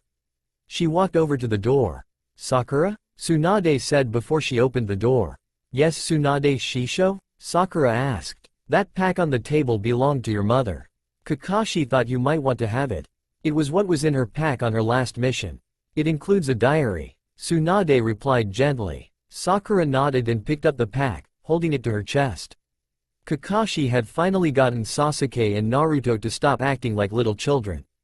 They'd finally finished their paper ball fight. The two boys were grinning at each other stupidly. "What's wrong with you two today? Normally you fight like a pair of dogs over a bone. Today you're goofing around like a pair of children," Kakashi exclaimed. "There's nothing wrong with enjoying life, sensei," Sasuke said mockingly. "Yeah, Kakashi-sensei. You never know when things might change," Naruto stated. Kakashi couldn't deny that fact. That was when Tsunade came in. She inclined with her head towards the door, and that was all Kakashi needed to know. He sighed as he walked towards Tsunade's office and opened the door. He saw Sakura sitting on the chair in front of Tsunade's desk. She looked dazed and was hugging Rin's pack to her chest. Tears streaked down her cheeks. Kakashi felt his instincts as a teacher, let alone a parent, take over. He walked over and knelt in front of Sakura. "Sakura?" he questioned softly. She blinked a little and then looked at Kakashi. "Why did everyone lie to me?" she asked softly. "I don't know, Sakura. But I'll find out. I promise, Sakura. I promise you I'll find out why this happened," Kakashi said softly. Sakura nodded. "So, you're my father, huh, sensei? Am I supposed to call you dad? Father? Or sensei?" Sakura questioned. "You can call me whatever feels natural to you, Sakura. I don't want to push you to call me dad. I've missed your whole life." Kakashi looked down at the floor saddened. "So, it really wasn't that you didn't want me?" Sakura asked. Kakashi looked back up at Sakura. He could see that fear in her eyes. The fear of complete rejection. Kakashi gave Sakura a smile. "No, it was never like that, Sakura. If I knew I had a child I would have been looking after you. I wouldn't have allowed the Harunos to take you," Kakashi said softly. Sakura nodded her head shakily and threw her arms around Kakashi's neck. She held onto him tightly as she sobbed. Kakashi hugged her back, knowing she was relieved that she hadn't been rejected twice in her lifetime. She also knew that she had family that cared about her. It made a difference for him as well. To know he had a child brought out a feeling inside of him that he'd never before experienced. "I'll make sure you're safe, Sakura, no matter what," Kakashi thought to himself. Dad. I think we need to go and visit the people that called themselves my parents," Sakura said softly. Kakashi smiled. "We'll go and do that, whenever you're ready," Kakashi said kindly. Sakura nodded and looked at the pack sadly. "Will you tell me what she was like?" Sakura asked. "Of course I will. Whenever you want," Kakashi replied. Sakura nodded her understanding, as she stood up. "I want to see Sasuke and Naruto," she said softly. Kakashi placed a hand on her head and ruffled her hair gently. "Let's go then," Kakashi replied, and the pair left the office. Tsunade looked at Sasuke. "Sasuke, I need to talk to you once Kakashi comes back in here with Sakura," Tsunade stated. "What did I do?" Sasuke asked, somewhat childishly. "You didn't do anything, Sasuke. But what I'm going to tell you is probably going to be a shock," Tsunade replied. Sasuke nodded his understanding, and at that moment, Kakashi and Sakura came back into the room. Sasuke looked at Tsunade in confusion. "Come on, Sasuke," Tsunade stated plainly. Sasuke walked off with Tsunade and headed into her office, leaving the others behind. Tsunade noticed the way Sasuke looked at her as she sat down. She gestured for him to do the same. He sat down as asked, wondering exactly what Tsunade wanted to speak to him about. "Sasuke, there are some things that have been brought to my attention that I feel you should know about," Tsunade said gently. Sasuke looked at Tsunade suspiciously. "Your brother had a specific reason for killing your clan members, Sasuke," Tsunade started. Sasuke bristled at the mention of his brother. "I know. He told me. He wanted to test his own potential," Sasuke exclaimed. "Sasuke, he lied about that," Tsunade stated. "What?" Sasuke asked. Confusion laced his voice. "He told you he killed the clan for that reason, to protect your view of your family," Tsunade said softly. "Why would he do that? What need would he have to lie about something like that?" Sasuke yelled. Tsunade sighed. "Sasuke, when you were born, your father did something that is considered illegal by the standards of this village. That's not just me and the council. It includes the citizenry and shinobi of Konoha as well," Tsunade stated. Sasuke stared at Tsunade, confusion clearly written on his face. "Sasuke, your father created a Jinchuriki," Tsunade told Sasuke. Sasuke blinked. "Why would he do that?" Sasuke asked. For power. For his own ends. He wanted a weapon to control. Tsunade replied. My father wasn't like that. Sasuke yelled. On the contrary, Sasuke, I have to tell you that is exactly what your father was like. You are the Jinchuriki he created, Sasuke. He sealed the five-tailed bull, Goyubi, within you. Your brother admitted it to Sandane, after he murdered the clan members. He killed them because of a plot to get rid of you. Tsunade said softly. Sasuke shook his head in disbelief. I'm truly sorry to tell you this, Sasuke. I wouldn't if I could avoid it. Itachi lied to you about the murder of the clan to protect you from the fact they were planning to kill you. It's the main reason that your father wanted your brother placed in Anbu. So he could cover it up when it happened. Your father decided that you were far too dangerous to keep alive. Your mother had no idea what had been done. She was caught in the crossfire between your brother and father, and it was your father's sword that ran her through. Tsunade said softly. Sasuke felt tears coming into his eyes. He couldn't stop them from spilling over. He was completely breaking down. Why? Why didn't Itachi tell me the truth? Why, when he was the brother I adored and looked up to for so long? I never knew the truth. Sasuke sobbed out. The boy was completely breaking down. Tsunade went to the door and beckoned to Shizune. Get Naruto, please. Quickly. Tsunade whispered. She looked back to see Sasuke shaking violently, tears streaming down his cheeks. She couldn't blame him. A secret like that being revealed had to do something to your mental stability, and Sasuke had had enough of his own issues throughout his life. Tsunade bit her lip anxiously as she saw Sasuke retreating into himself. Sasuke was shaking in his seat, tears pouring down his cheeks as he sobbed. That was when someone wrapped their arms around him and hugged him tightly. Sasuke looked up blearily to see the bright face of his best friend. Naruto, I'm a Jinchuriki like you. Why didn't my brother tell me? Sasuke asked softly. He was in the middle of a nervous breakdown. It's all right, Sasuke. No matter what happens, I'll always be here. Naruto whispered back. But I'm a monster. Sasuke yelled. Am I a monster, Sasuke? Naruto asked. No. Sasuke replied. Then how can you be one? Naruto asked. Sasuke just hugged Naruto back, tightly, holding on to the only lifeline he had left to sanity. Tsunade watched everything occur from the corner of the room, praying that Naruto could help Sasuke through this nightmare he'd been thrust into. Itachi and Konan had arrived back at the Akatsuki base. Pain was there to greet them. Where were you two? Pain asked. I was trying to convince Kato to come back to us. Konan said softly. He refused and killed Zetsu. Itachi added. What were you doing there, Itachi? Pain asked. I had a bad feeling, Leader Sama. Itachi replied. Pain glared slightly. We have to make new plans. Pain stated as he walked into the base. Itachi and Konan followed him, hoping that he'd bought their story. That afternoon, Naruto was hopping rooftops with Sasuke on his back. Surprisingly, Sasuke would only stay near Naruto. Tsunade had wanted to keep Sasuke in the hospital overnight, but Sasuke had recoiled from any other touch but Naruto's. Tsunade had told them that he had suffered a form of mental breakdown and that reacting to Naruto was a good thing at the moment. It was best that Sasuke stay with the people who were closest to him. Kakashi and Sakura followed behind Naruto. Kakashi had agreed to stay with the trio until Sasuke had recovered in some way. When they finally got back to Sasuke's house, Naruto tried to get Sasuke to sit down, but Sasuke refused to stay anywhere unless Naruto was around.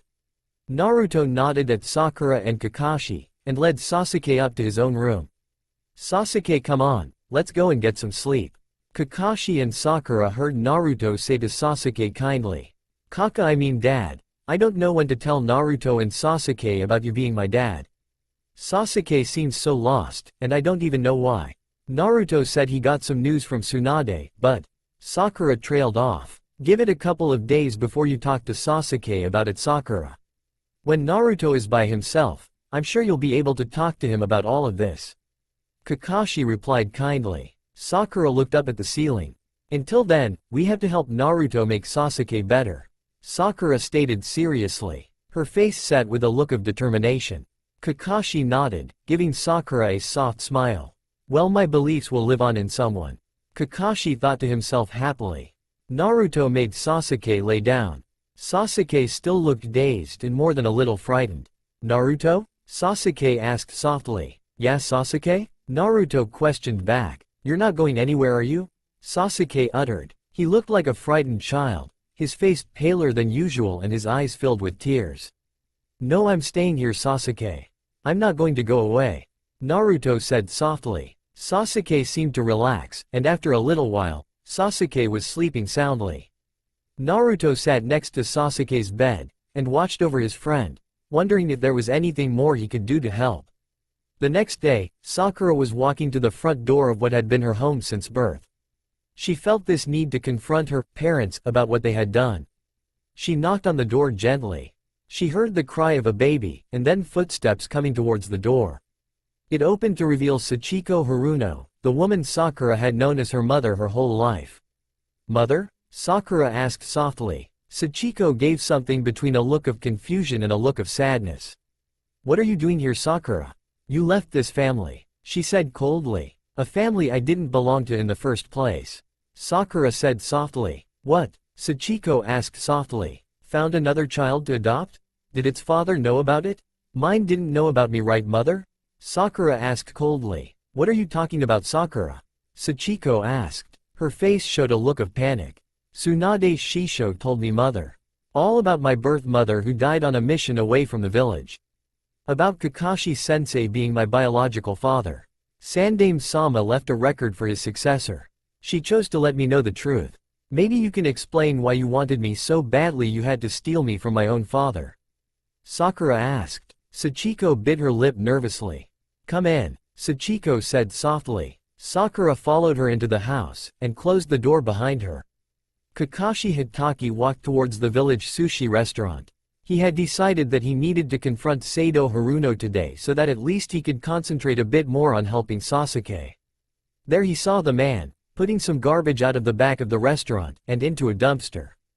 Haruno, Kakashi called out angrily. The man turned and glared at Kakashi. What do you want here, Hitaki? Sado hissed. I want to know what gave you the right to steal my daughter. Kakashi asked angrily. Nirobu Uchiha bought the child to us and told us she had no one. We wanted a child, so we kept her and raised her. When you left Anbu and became a Junin, ready to train a team, Nirobu informed me that you were her biological father. He was killed in the massacre shortly afterwards. Sado stated blankly. Didn't you think to question why I'd allow my own child to be raised by complete strangers? Kakashi spat out. I didn't bother. After all, you were a young teenager when Sakura was born. She was obviously a mistake that you and the mother made. You would never have coped with a child on your own. Everyone knows how your father coped. Sado hissed. Kakashi lost his temper then. Within seconds, Kakashi had Sado Haruno pinned to a wall by his throat, using his own arm to keep the man there. What gave you the right to make that decision, Sado? Who the hell do you think you are, talking about my father like that? Making a decision that I couldn't handle my own child? Then you disowned her, told her to go because she stood by her friend. Kakashi growled out. That brat is a demon lover, just like you. She had to get it from someone. Sado choked out. Kakashi let go of the man, who fell to the ground coughing and choking, and turned to leave. Sado glared angrily at Kakashi. You think it's so easy, you try looking after that girl. She's spoiled, ungrateful and doesn't consider anyone else. I have another child now. Take your brat back if you want. Sado hissed. Kakashi didn't even bother to turn back as he replied. Sakura has a good heart. Even if she were any of the things you said she was, it was you that raised her. Think about that carefully, Sado Haruno. If I think for a single second that you harmed my daughter in any way, physically or emotionally, I will hunt you down and kill you. That's a promise, no matter how far you try to run. Kakashi stated before walking away, leaving Sado Haruno to glare after him. Sakura was sat in front of Sachiko waiting for an explanation. Your fath, my husband, told me that you had no family. I had no children, and I'll never have children of my own. I thought it was a miracle when Nirobu Uchiha bought you to us. When my husband told me who your biological father was, you were 7 years old. You called me mummy. I wondered why he hadn't claimed you. I asked, and Sado told me that he wasn't capable and that's how we got you. It wasn't until you were put on Kakashi's team that I began to wonder if Sado had been lying to me. Of course I found out he had been lying to me, when we went to the Hokage, and he told us that we shouldn't have adopted you without legal consent from your biological father. By then the damage was done, and I didn't want to hurt you anymore by telling you what the truth was. Sachiko stated softly. The baby was asleep in Sachiko's arms. So, if you cared so much about me, why did you disown me? Sakura asked. I thought that Sado wasn't serious, or that you'd come back in a few days. He's controlled my life all the time I've known him. I wish I'd stood up to him more. The only time I ever stood up to him, was to let you become a ninja. You wanted it so much, that I couldn't let him stop you. Sachiko said softly. Maybe you'll stand up to him more for this child. Sakura said softly. She stood up and made to leave. Sakura, wait. Sachiko called back. Sakura turned her head to look at the woman she'd called mother for so long. I do still care, Sakura. I don't want you to go back on your convictions. Just let me know how you're doing from time to time. Sachiko asked softly. Sakura just gave a small nod of recognition, then left the house, closing the door behind her. Naruto had managed to get Sasuke to eat some soup. He was still completely dazed, relying on Naruto to nudge him in the right direction.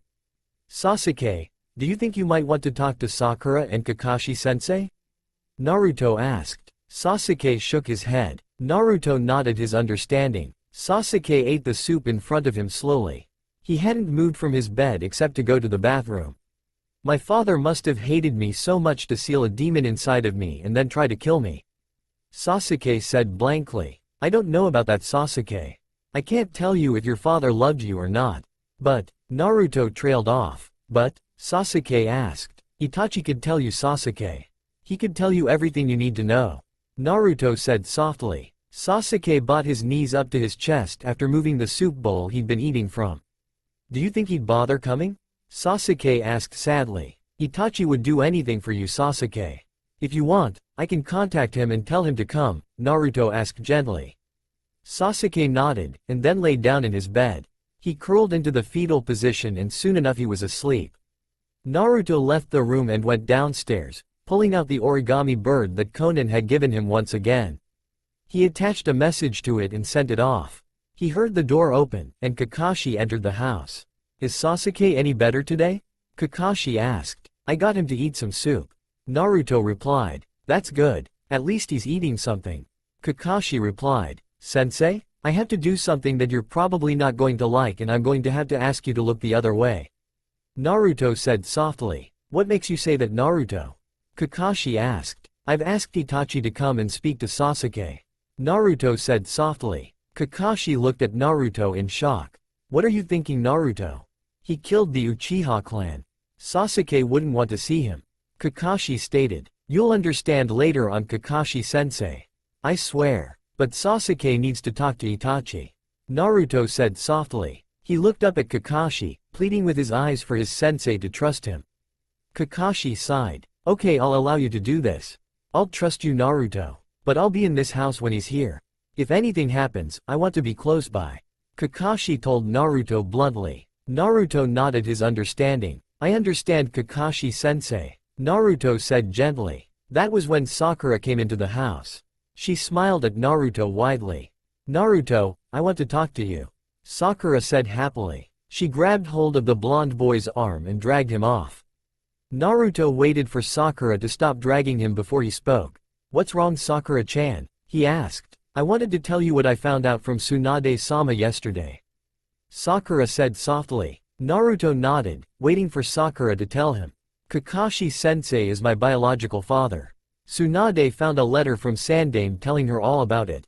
Sakura said softly. She looked at Naruto as though she hoped for reassurance. Naruto smiled. Don't worry, Sakura. I don't mind, you haven't changed in my eyes. I think it brings us all closer together. When Sasuke's okay again, we can tell him about it. Naruto said. Sakura grinned. How are you feeling about it though, Sakura? It must be hard to deal with the fact that you were lied to. Naruto asked kindly. Kakashi-sensei didn't know about it either, Naruto. But you were right. It hurt to know that the people I called my parents lied to me my whole life. Sakura said sadly. Naruto gave a reassuring smile. Don't worry, Sakura. We're a family here. All of us together, right? I promise that I'm not going to lie to you. I also promise that I'm not going to lie to Sasuke or Kakashi-sensei, or any of the people that I care about. Naruto stated seriously. Sakura's eyes filled with tears at this heartfelt statement. She threw her arms around Naruto's neck and hugged him tightly. I promise that I'll always accept you just the way you are, Naruto. Sakura whispered as she hugged her blonde best friend. Naruto hugged her back, wondering how much of himself was still hidden from him at the moment. It was late at night in Konoha. Sakura was fast asleep, her face taking the look of innocence and slumber. Kakashi sighed as he pulled her duvet up to cover her properly. Sakura snuggled into her bed further, and stayed asleep, a small smile resting on her face. Kakashi left the room, closing the door behind him. He looked at Naruto, who was as awake as Kakashi, and he gave the blonde a questioning look. Itachi got my message. I don't know exactly when he'll be here, but I know it'll be soon. Naruto replied softly. Kakashi nodded and walked off to sit in the kitchen. Naruto was grateful for the trust Kakashi was placing in him, and he didn't want it to be misplaced. He went into Sasuke's room, and saw his friend was sleeping. He bit his lip as another memory returned to him. The trio were in a forest. Naruto felt as though something were wrong but couldn't put his finger on it. A fierce wind blew, separating him from his friends. He was swallowed by a snake, and his thoughts, before he managed to escape, were of never seeing his friends again. Naruto knew these memories were connected with something darker. He wasn't sure what, but he knew that the situation he'd recalled had been a life-or-death situation, one that frightened him. That was when he sensed someone coming in through the window. Itachi had arrived in Konoha. Keeping himself hidden was an art. He'd been hiding from Hunter Nin and plenty of other dangers since he'd left the village, at the age of 13. He sighed as he made his way to the Uchiha estate. He made his way to the main house, and found Sasuke's window open. He climbed in, and saw Naruto already staring at him. I got your message. Is Sasuke doing alright? Itachi asked softly. Naruto stared at Itachi sadly. He's taken it pretty bad, Itachi. He wants to know the answers to questions that I can't give the answers to. You can. That's why I called you. He really needs you to be honest, Itachi. You can't lie to protect him. He needs the truth from you. Naruto said sternly. Itachi nodded. Naruto walked over to his friend's side, and gently gave Sasuke a nudge. Sasuke opened his eyes blearily. Naruto? He asked questioningly. Yeah, Sasuke. Itachi's here. Naruto said softly. Sasuke sat up and stared at Itachi. Maybe I should leave you two to talk. Naruto said softly. Before he could move away, Sasuke latched onto Naruto's hand, shaking his head vigorously. Naruto smiled, sat down next to his closest friend and waited for Sasuke to start asking questions. Sasuke and Itachi eyed each other for a few moments before Sasuke started speaking. I need to know why Goyubi was sealed inside of me. Sasuke started softly. I need to know who was in on it. I need to know why my whole family wanted me dead. I need to know. Sasuke trailed off for a moment. He looked to Naruto as though he were trying to get his bearings. I need to know if father ever had any love for me at all. Sasuke finished. Itachi nodded his understanding before he started to speak. You were chosen to be Goyubi's host because you were a newborn, and newborns or unborn lives can meld better with the demons. It makes it easier to control them in the long run. Father made the decision, and he along with many of our male clan members helped with the sealing. Mother never knew about it at all. Her death hurt me deeply, not least because she was trying to protect me. Itachi said sadly. Sasuke bit his lip anxiously, as he waited for Itachi to answer his other questions. The clan were frightened of you becoming too strong, Sasuke. It was an idea implanted by our father, and he upheld the rumor with great ferocity. After I killed Shisui, something I despised doing, father made out that it was you that had killed him, and lost control of Goyubi. Most people fear what they don't understand. As for whether or not our father loved you, I don't think I can answer that. I'd like to say he did. I'd like to think he must have loved you at some point. But I honestly don't know, and to lie to you would be cruel and unfair. Itachi finished. Sasuke nodded. Thanks for answering my questions, brother. Sasuke said softly. Sasuke looked at Naruto. How did you survive it all, Naruto? All the hate from the villagers and the prejudice? Sasuke asked. I didn't even know what I was. No one ever came up to me directly to say anything. But people did to you. How did you survive it, Naruto? Sasuke added. He looked at Naruto questioningly. Naruto gripped Sasuke's hand gently and smiled at his closest friend. I survived because I had to. I don't remember too much, but the parts one do remember of my life are that you guys are important to me. Maybe it's because I had the support of my friends that I managed to survive Sasuke. You're going to have me, and Sakura, and Kakashi-sensei to help you. We won't abandon you no matter what happens. Naruto replied softly. Sasuke nodded and turned to look at Itachi. Is there a way I can contact you? Sasuke asked. Just give a message to Naruto.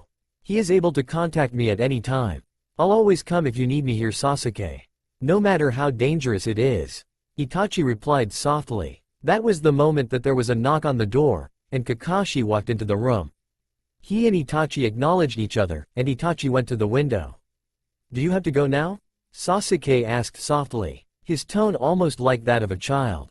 I'll be back to visit you soon, little brother. I promise. Itachi replied gently. But you need to start getting better. A shinobi doesn't lay in bed all day.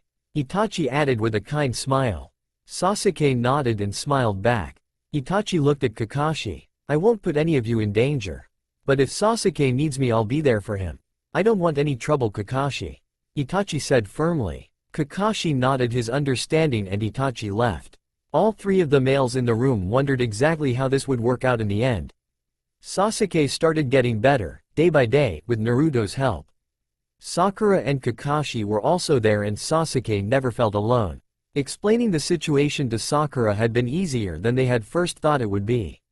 She accepted Sasuke with open arms. To her, the three males were her family now and she wouldn't give that up for anyone. One day, however, Naruto found Sasuke looking through some old records in the study. What's wrong, Sasuke? Naruto asked. I want to know if there's a way to bring Itachi back here. Sasuke replied. Naruto nodded. I'll talk to Tsunade about it. Naruto said softly. The two nodded at each other, and Naruto left the Uchiha estate to go and find Tsunade.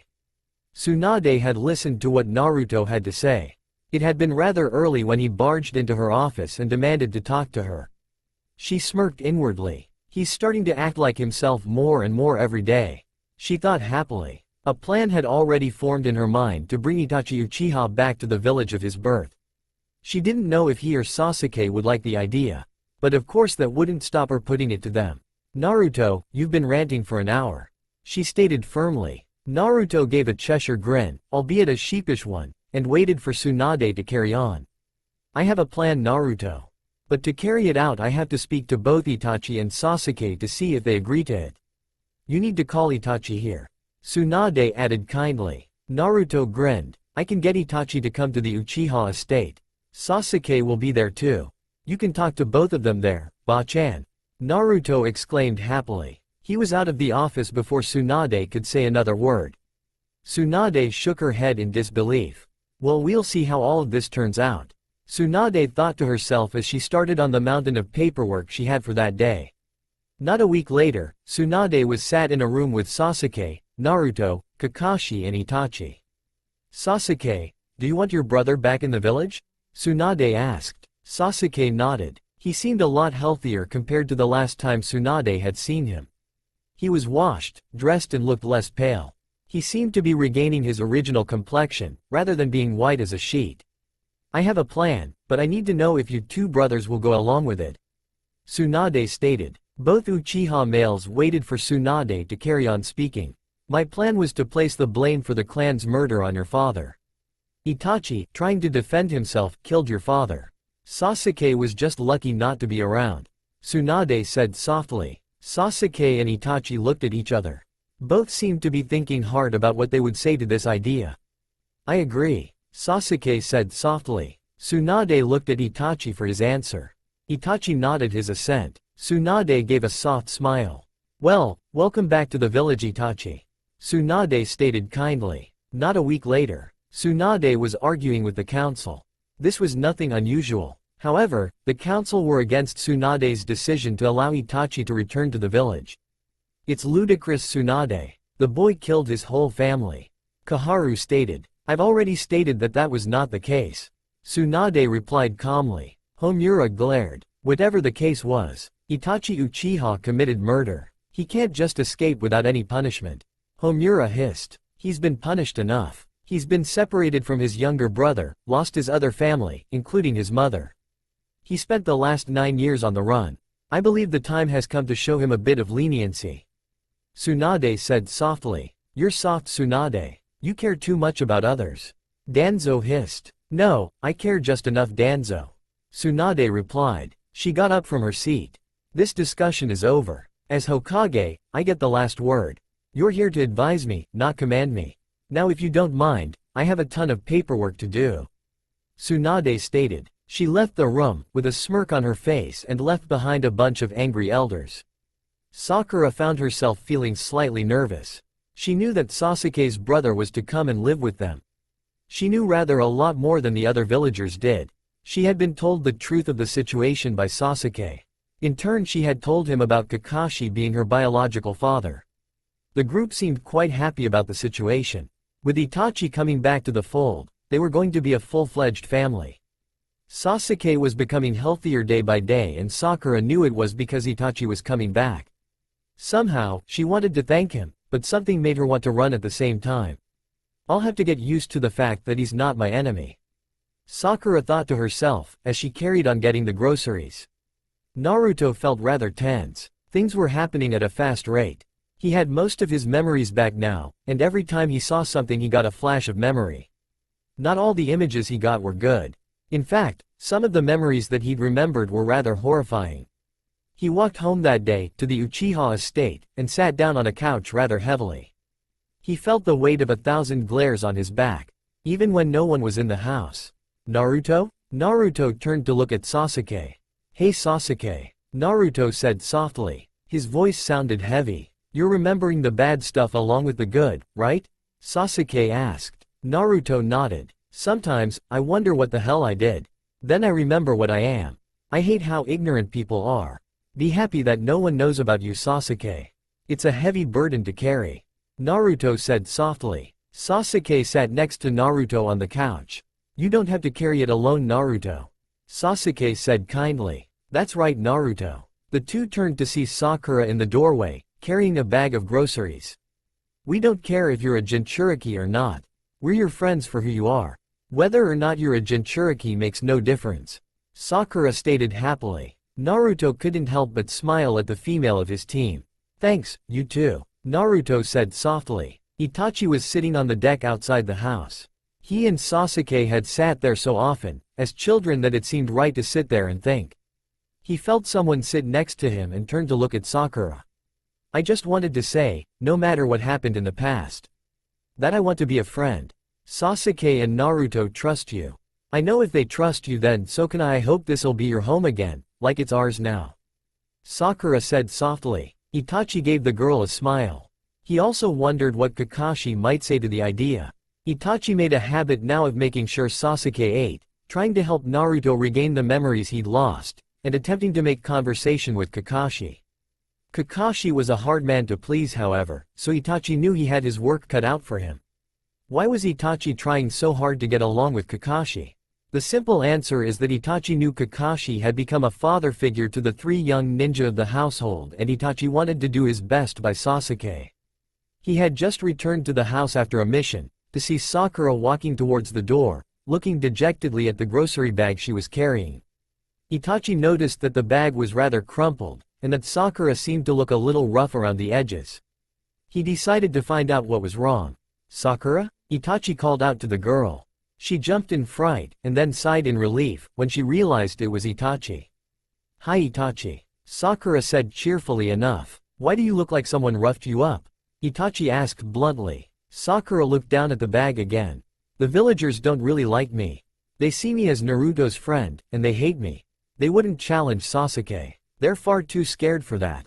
They're also scared of Kakashi, Naruto and you, so that just leaves me to pick on, I guess. Sakura replied. Itachi sighed as he took Sakura's battered grocery bag. Why don't you fight back, Sakura? You're very capable of it. I've seen you in action. Itachi asked. Because if I did, then I might seriously hurt someone. None of them can really defend themselves. I know it would serve them right. I know I should fight back, but Naruto was never like that. I don't know what stops me, apart from the fact that I'm scared I'll really hurt someone. Sakura replied. A tone of sadness seeped into her voice. The pair had walked into the house and towards the kitchen. Sakura took the grocery bag and started putting things away. Sakura, if you don't stand up for yourself, then they'll get worse. I was in Anbu when Naruto was a child and it wasn't pretty. Some Anbu even turned their backs when the cruelty was going on. I never could. I suppose that's a part of my nature. Naruto, however, has no idea I was ever there. He might have known me as Anbu Raven. That's about it, even if he had his full memories. Itachi stated calmly. So how come you're telling me this? Sakura asked. She had stopped putting things away at that moment. Because I want you to understand that you shouldn't allow yourself to be picked on. You're far stronger than that. Naruto was a child and had no choices. You have the choice. You are the apprentice of Tsunade-sama, the Godem Hokage. That is a position that the villagers should respect. Act like her apprentice. Itachi replied. Sakura nodded and smiled. Thanks Itachi. You're right. I guess it's just finding the right way to say something. Saying it to myself makes no difference. Hearing it from someone else is a bigger boost. Sakura said cheerfully. Itachi nodded and left Sakura to her task. 4 months later, Sakura was carrying a large bag of groceries. It was Naruto's birthday today. A lot had happened in the half a year since Naruto had returned. Sakura had stood up for herself. The villagers had left her alone mostly. Today, however, Sakura felt as though she were being watched. With the festival that usually carried on today, Sakura tried to ignore the feeling. After all, she knew that people were going to glare at her more. She was friends with Naruto. The festival was supposed to celebrate the defeat of the Kyuubi by the 4th Hokage. But Sakura knew the Kyuubi was still alive, contained within Naruto. She knew the villagers weren't happy with that information. The old rookie group had decided to throw Naruto a birthday party. Sasuke had made the suggestion. Naruto was being kept busy by Tsunade whilst the group prepared for the party. Sakura had gone to get the food. For some reason, Sakura had started being the big sister that went to do the groceries and liked to tidy up. She didn't know quite when she had taken that role, but she was happy in it. She had 2 large bags in her arms. She could just about see over them when someone barged into her. It took all her skill to make sure Naruto's birthday cake didn't get destroyed. She glared up at the person who'd knocked into her only to find Sato Haruno glaring back.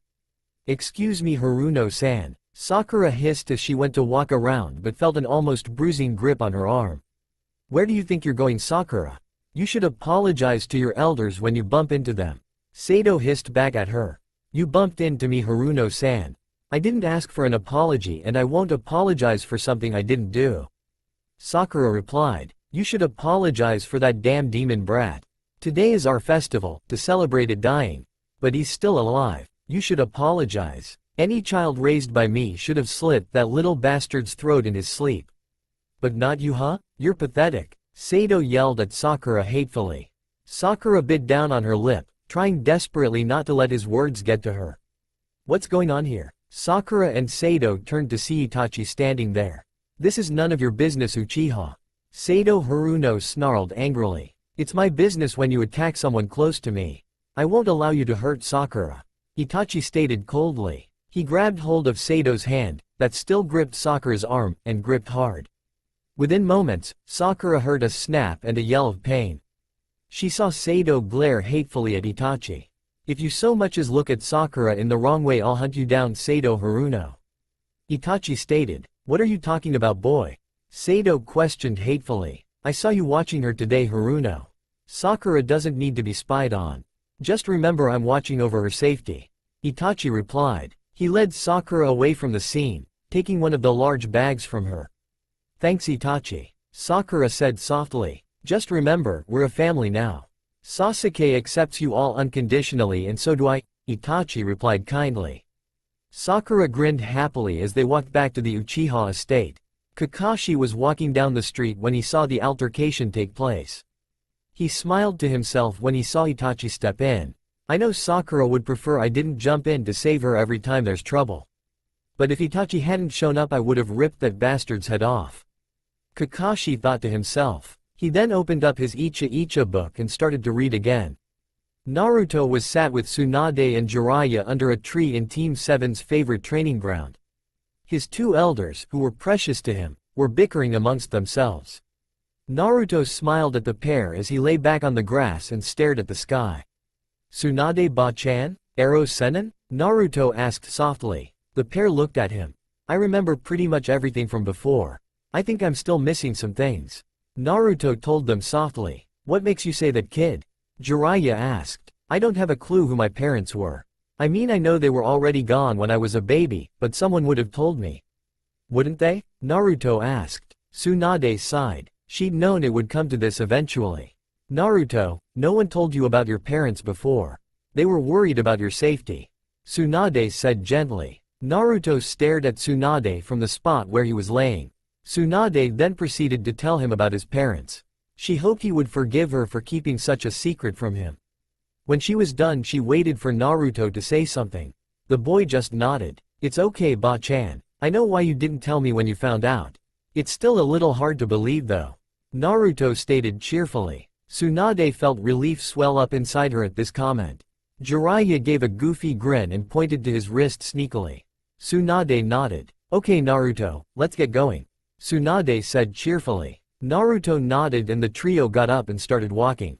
Back at the Uchiha house, Sasuke, Itachi, Kakashi, Guy, Neji, Lee, Tenten, Asuma, Ino, Temari, Choji, Kurenai, Hinata, Kiba and Shino were all running around trying to make sure everything was perfect. For some odd reason, Iruka and Gaara were helping Sakura in the kitchen, and Shikamaru had flopped onto the couch, claiming that everything was too troublesome and napping periodically. Sai appeared at the sitting room window. "They're on their way here. I just saw them at the front gate," Sai stated. The group started hurrying about madly. Sasuke was walking along the ceiling with Kiba, using chakra to check the decorations. Itachi had gone into the kitchen to tell Sakura, Iruka and Gaara what was happening. Shikamaru had gotten up from the couch. Ino, Tenten, Temari and Hinata were checking the arrangement of the food and obviously the birthday presents. Shino, Lee, Neji and Kankuro finished up with attaching balloons everywhere and got down from wherever they'd climbed up to. Everyone closed the curtains and Sakura made everyone go into the hallway or the kitchen, so that everyone was out of sight. That included Sai. Now they all waited with bated breath for Naruto to arrive. Naruto opened the door and walked in, followed by Tsunade and Jiraiya. "Why is this place so dark?" Naruto asked aloud. "Hey guys, I'm home," Naruto called out. All at once, the lights flicked on, and Naruto jumped in shock at the gathering. "Happy birthday Naruto!" Everyone yelled out cheerfully. Naruto's eyes went wide. He looked at Tsunade and Jiraiya, who were grinning behind him. "Did you two know about this?" Naruto asked sardonically. Tsunade shrugged and Jiraiya just grinned. Naruto couldn't help grinning back and running around to hug everyone in sight. A few hours later, Naruto had had a lot of fun. He couldn't remember any birthday being like this. That was a great feat seeing as he'd only just recovered most of his memories. He'd really liked the gifts he'd received. Not just because they appealed to him, but because his friends had done their best to find something he'd like. That was when Sai came up to him. Naruto knew that he hadn't known Sai before. But there was something very melancholy about the pale, Sasuke look-alike that made Naruto want to find out more. Sai looked blank as he did on most occasions. Naruto was wondering whether or not to try and speak to the emotionless boy, when Sai spoke to him instead. "I've never celebrated a birthday before. I don't even know when my birthday happens to be. It's interesting. What does it signify to blow out candles on a cake?" Sai asked. Naruto gave a soft smile. "It's supposed to be that the cake has as many candles as how many years you've been alive. If you blow out all the candles in one blow, then you can make a wish. It's tradition," Naruto stated. Sai blinked. "It's illogical. If you think about it logically, no one gets what they wish for, and by the time you get to a certain age you wouldn't be able to blow out all the candles." Sai replied. "If you find it so strange, what made you want to come here today?" Naruto asked. Curiosity always seemed to get the better of the blonde. "Because Sakura and Sasuke, in all the time I've been on their team, have never really accepted me. They have some feelings for you. What those feelings are I can't tell. I don't know too much about feelings.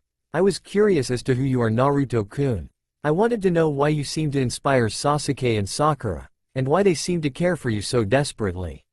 Sai replied. Did you find the answers you were looking for? Naruto asked. No, not really. I think I need to study you more before I make an analogy. Sai answered. Then he walked off, leaving Naruto to his own thoughts. Little did Naruto know that he was being watched. There was a sudden knock at the door, and Naruto went to answer it. He was surprised to see Konohamaru, Moegi and Udon outside. Happy birthday Naruto ni, the three young genin stated happily. Naruto grinned, and moved aside to let them in. Konohamaru didn't move however. Naruto looked at the boy curiously, as Udon and Moegi went into the house. What's wrong Konohamaru? Naruto asked gently. He was surprised when he felt Konohamaru hug him tightly. We missed you Naruto ni. I never got the chance to tell you really. I thought you might not come back. I already lost Grandpa. I guess I thought I lost you too. But, I wanted to say that I don't want you to go again. I never had any brothers, and you're the closest I've ever had to a brother. You taught me important stuff Naruto ni. So, Konohamaru trailed off. He blushed bright red with embarrassment. Naruto knew the boy was having a hard time getting out what he wanted to say. Naruto grinned and hugged the boy back and ruffled the genin's brown hair. It's okay Konohamaru. I'm not planning on going anywhere soon. Naruto replied. Konohamaru grinned widely. They were both about to go inside, when Naruto felt a flare of chakra. It was ever so slight but Naruto recognized it straight away. You go on in Konohamaru and I'll be there in a few minutes okay? Naruto said softly. Konohamaru nodded and went inside. Naruto waited patiently and not a moment later Konan was in front of him. Naruto smiled and hugged the older female tightly. Konan ne-chan, it's so good to see you. Did you get into any trouble with Leader Sama? Naruto asked. He remembered Zetsu's death all too clearly. Konan shook her head gently. No I didn't. Everything is fine Naruto-kun. Itachi told me it's your birthday today. Konan stated softly. Naruto nodded. It's so weird. I've never celebrated a birthday like this. Usually the villagers glared down on me and I was alone. It's so weird to think that the usual festival is going on, and everyone is still here. Naruto replied softly. It shows that they're your friends Naruto. You don't want to lose any of them. Konan replied. She went into her pocket and gave Naruto a small box. Naruto blinked curiously at it, and opened it gently. Inside was a bracelet with blue and orange glass beads. Naruto recognized it straight away. Konan ne-chan, you told me this belonged to your baby brother. That he was killed with your parents in aim during the war. You were the only survivor. I can't take this away from you. Naruto said softly. I'm giving it to you Naruto. You're not taking it away. Besides, I think it's been lonely without a wrist to hang from. I lost one brother, but I gained another. Please take it. I know you'll look after it. Konan replied kindly. Naruto nodded and hugged Konan tightly. She hugged him back. Once the pair separated, Konan gave the blonde a gentle smile. I have to go. I'm supposed to be on a mission. But I'll be back Naruto-kun. Take care of yourself, Konan said. Naruto nodded. I'll see you soon ne-chan. I hope. Naruto replied. Konan nodded. She hugged Naruto one last time. Then she was gone. Naruto looked at the bracelet and put it around his wrist. I'll make sure I look after it. Naruto thought to himself, as he went back into the house. That's all for now. If you enjoyed then please like share and do comments.